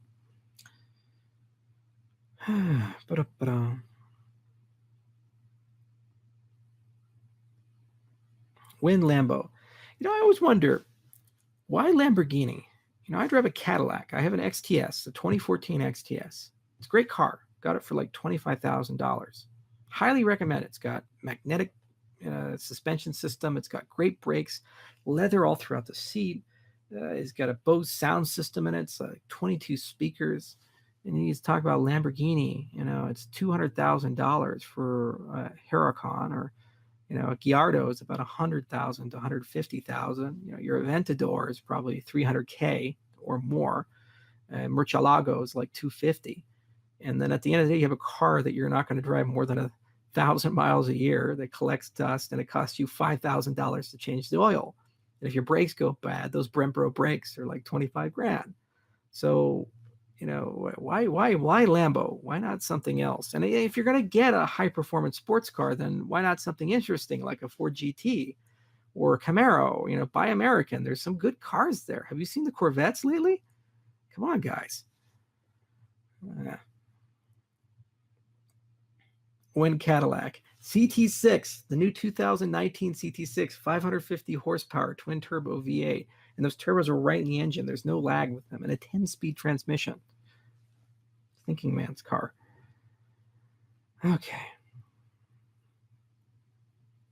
In Indonesia and Emergo. Emergo has a lot of great partnerships. They're based in Singapore and Hong Kong, and they have offices in Japan, Vietnam, Malaysia, Indonesia, and a few other places. So they make great partnerships all around, and where and when we can work with them, we do. They're really keen to do something in Taiwan, and they're really keen to do something in both Malaysia and Indonesia, and they already have some great contacts there. And what's exciting is these are incredibly high population jurisdictions that are very malleable. Indonesia is several hundred million people. I used to live in Jakarta. Malaysia is also in the same population density, and these are remittance countries, so there's a ton of innovation that you'd like to do on the payment system side and on the lending and in the insurance side in particular. There's also big agricultural side, so all the agri-tech work that we're doing in Ethiopia could potentially be ported there. So I think Emergo is very prescient in building good relationships in those jurisdictions. And what we do is we talk about, well, capabilities, and we ask them, what capabilities do you guys need and what capabilities are we constructing? And it helps us inform the roadmap so that we can better address those capabilities moving forward. But you'll have to address those questions specifically to Emergo about the particulars of the strategy. Craig Wright. You guys want me to talk about Craig Wright? Are we going to go down that road? Siren Labs, partnership there is going quite well. Actually, I talked to them when I was in Japan. Their guys have already started talking about integration into the Finny for Cardano. I actually saw one of the Finnies. They brought a sample from their labs in Israel to Japan, and it's really cool. It's a cell phone, and it actually has a trusted hardware module here that you slide up. And so when you're doing things, you push a button on it to authorize a transaction. It's almost like having a ledger plugged into your phone. So it will natively support ADA, and we're just trying to figure out what's the best way of doing that. Right now, our hope is to reuse everything that we've constructed for ledger support and put it in for the Finny. But there's some architectural things we have to think really carefully about with them. So we are actively discussing that with their engineers. But once it's all said and done, you guys can get a Finny, and that Finny can be used to store your ADA in a very secure way. So you can write your recovery words and put them in a vault somewhere, like a safety deposit box, and you can have it on your phone. And if you ever lose the phone, you can always restore it. And otherwise, you have a really easy mobile light wallet to be able to keep things. So we'll keep you advised on that one. I think the Finney release date is October. Given the nature of their cycles, what will likely happen is they'll do a firmware update to the TPM to support ADA, because we probably won't make the October launch on that, but we might. Ledger support should be coming out right around that time, around with Cardano 1.4. And if we can reuse a lot of that infrastructure, it might be optimal. I suspect what they're going to do is run the Rust code on their module, not the Haskell code. So we'll find out more about that as time permits, but we'll keep you updated. Trip to Israel. Israel's great. We went there for Eurocrypt, and Eurocrypt is just fun. And it's actually, I think, the first time Eurocrypt has ever been held at Israel. And it was quite controversial because the Iranian cryptographers couldn't make it there. But I also had a chance to visit Moshe and his guys, and I met with the Sarin Labs people, the Saga people, the Orbs people, the Endor people. There's some good projects and interesting projects. And what amazed me is the ability to innovate without having to spend a lot. So while some of these projects are well capitalized, they're not actually expending a huge amount of money to execute, and they have some very good talent. And so Israel is, as it's always been, it's a huge innovation hub. It's basically an oasis in the desert because of the hard work of the people who live there. And the fact that we're in a new industry, the cryptocurrency industry, in no way changes the commitment they have. Say what you will about the politics, it's an innovation spot, and will continue to be an innovation spot. So a lot of people there were hungry. They have a very strong commitment to doing interesting things, and they really want to partner with everybody, especially if those partnerships produce value. So in a way, that was incredibly fun, because I sometimes have challenges partnering with people for whatever political reasons, or in some cases, like CoinDesk, people go out of their way to just be dicks. And so it was nice to go to a place where people cared about the work, and people cared about executing the roadmap, and realized that you have to have strategic partners to be able to do that. So Israel was quite successful, and we'll go back from time to time. The other nice thing about Israelis is they're willing to travel. So you don't even have to go to Israel. They'll come to you. Like I met with the Sarin guys in Japan, for example. Tezos is a really interesting, really interesting project. It's one of those examples of where you have great people in a certain domain. In this case, Arthur, he's a very good engineer, and he's a very bright guy, and they don't actually know the other side very well at all. They don't actually understand the business side or open source development, but they think that that's easy. So what they do is they structure something as an engineer would, and then they say, oh, okay, well, company here, company here, company here, raise all this money, get all these partners and capital pools here, some goes here, some goes here, and it's a system, right? So if the system is all put together and these things are done, huzzah, it all just works. And then they say, well, what about people? Oh, who cares about people? People are fungible. So just put whoever here and put whoever here, and we don't really need real people. We'll just hire them, whenever we need. Hire 10 people here, hire 10 people there. And that's what they did. They put very bad people in key roles, and they structured something that seemed, from the outside to me, to be designed to minimize liability at the expense of consumer protections and ability to execute. Okay. And they paid a terrible, terrible price for that, in that the people that they put into key positions were not vetted properly and not given the right controls and checks and balances to be able to execute or wash out. So the project went through a lot of pain and a lot of heartache. And this is really unfortunate, because Tezos actually is doing some interesting things. Mickelson and liquidity are very interesting. The use of Alchemil is actually a very interesting choice, and there's a lot of innovation that can come. They're starting to partner with the right people.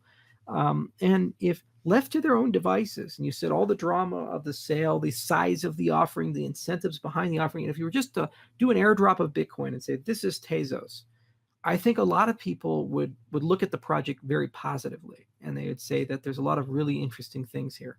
But unfortunately, you cannot look at these projects in isolation. You have to look at them with respect to everything that's happened, and then the ecosystem upon which the projects lived in.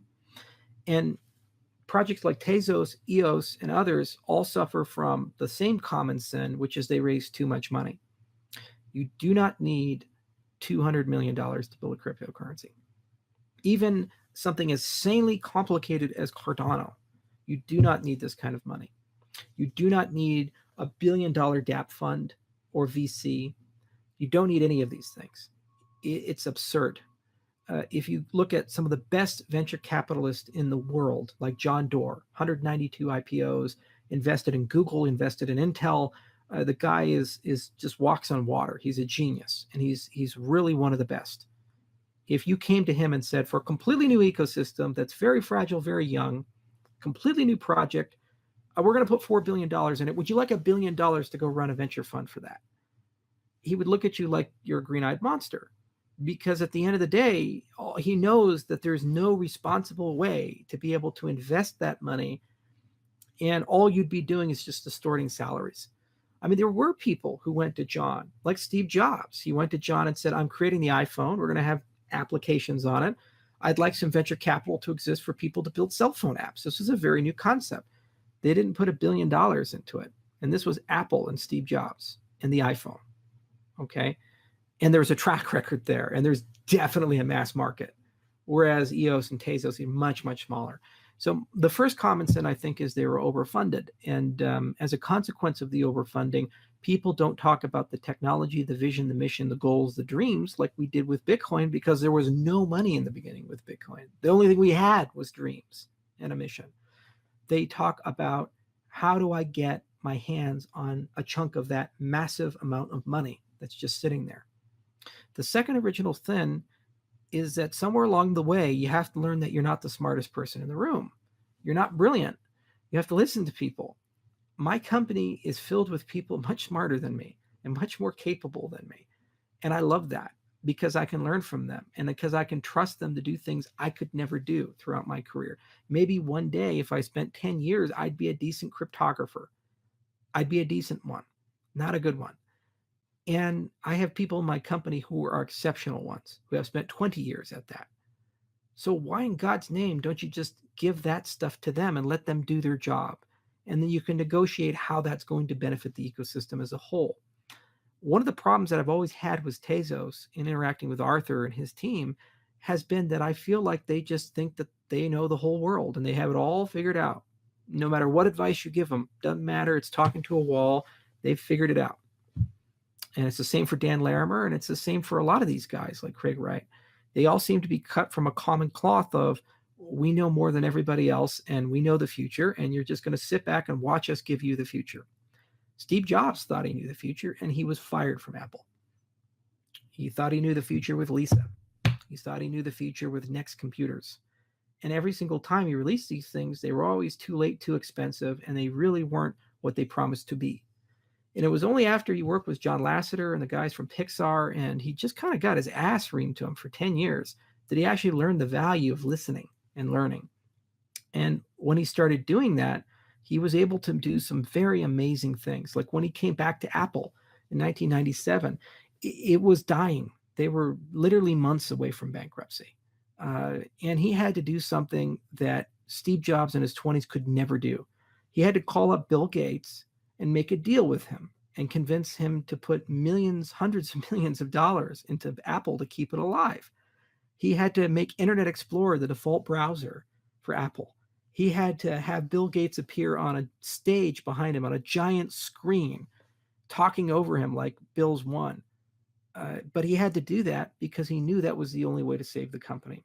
And it was the only thing he could do to give him the moral authority to go and renegotiate lots of employment contracts. It was not easy in 1997 at the height of the frothing of the dot-com boom to keep your employees. Imagine when you have a guy at your company who's a world-class engineer and you're paying him $120,000 a year because you've cut his salary 8 times and his stock options are worthless, having a friend in the Valley say that he can make $400,000 plus options, to go to that guy and tell him he has to take another pay cut. And that's what Steve did. And he did it successfully, and now Apple's what it is today. And he did that because he had humility and the ability to listen, and he created moral authority. That's missing in a lot of these projects. They're all incentivized by the wrong things, and they've built very strong cults of personality around them.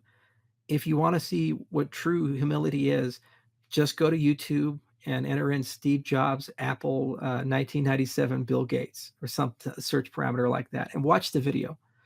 You'll see Bill behind him. You'll see Steve getting booed on a stage by his own people, but he knew that's what needed to be done. And I just don't see that from a lot of projects, because a lot of projects at the end of the day aren't about innovation. They're not about changing things. They're about how do we make people as rich as possible.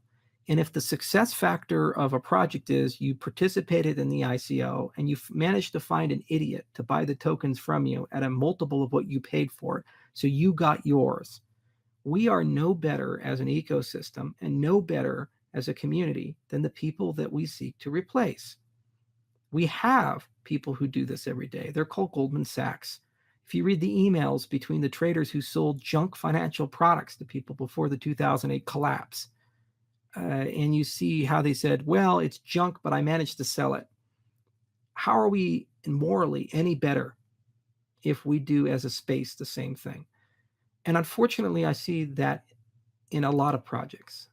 So I think that needs to change. I think we need to be more humble. I think we need to listen to people.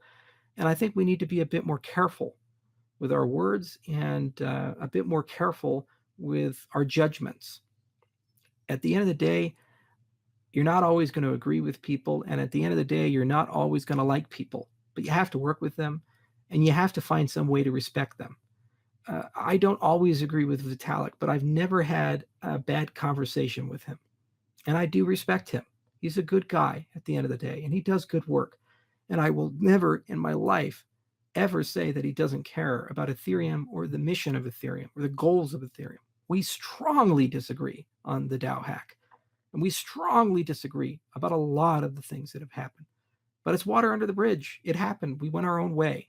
But I respect him as a person, and I respect his leadership, and I respect that he makes good decisions, sometimes bad decisions, but at least he's making decisions with humility and an open heart. I cannot say the same about certain other people in the space. And I hope we as a space grow up a little bit and we realize that we only have a small window of time to actually affect and make real change. And we only have a small window of time to prove ourselves to be better than those who came before us. If we squander that window, yes, we'll get rich. And some of us already have gotten rich. And we may even be able to keep the wealth that we've made. But we haven't improved the world. And all we've done is given the very people that we sought to replace better tools to make our lives more miserable, better tools to freeze our assets, better tools to enforce civil asset forfeiture, better tools to track every purchase that we've made, better tools to compromise our privacy and reduce us all to a big data problem that AI can parse and decide who's good and who's bad. That's all we've accomplished. So yeah, congratulations, you get a Lambo, but you've traded your soul for it and everyone else's future for it. So with respect to these types of projects, I would hope that they realize that they have a tremendous social responsibility. They have a tremendous obligation to the space.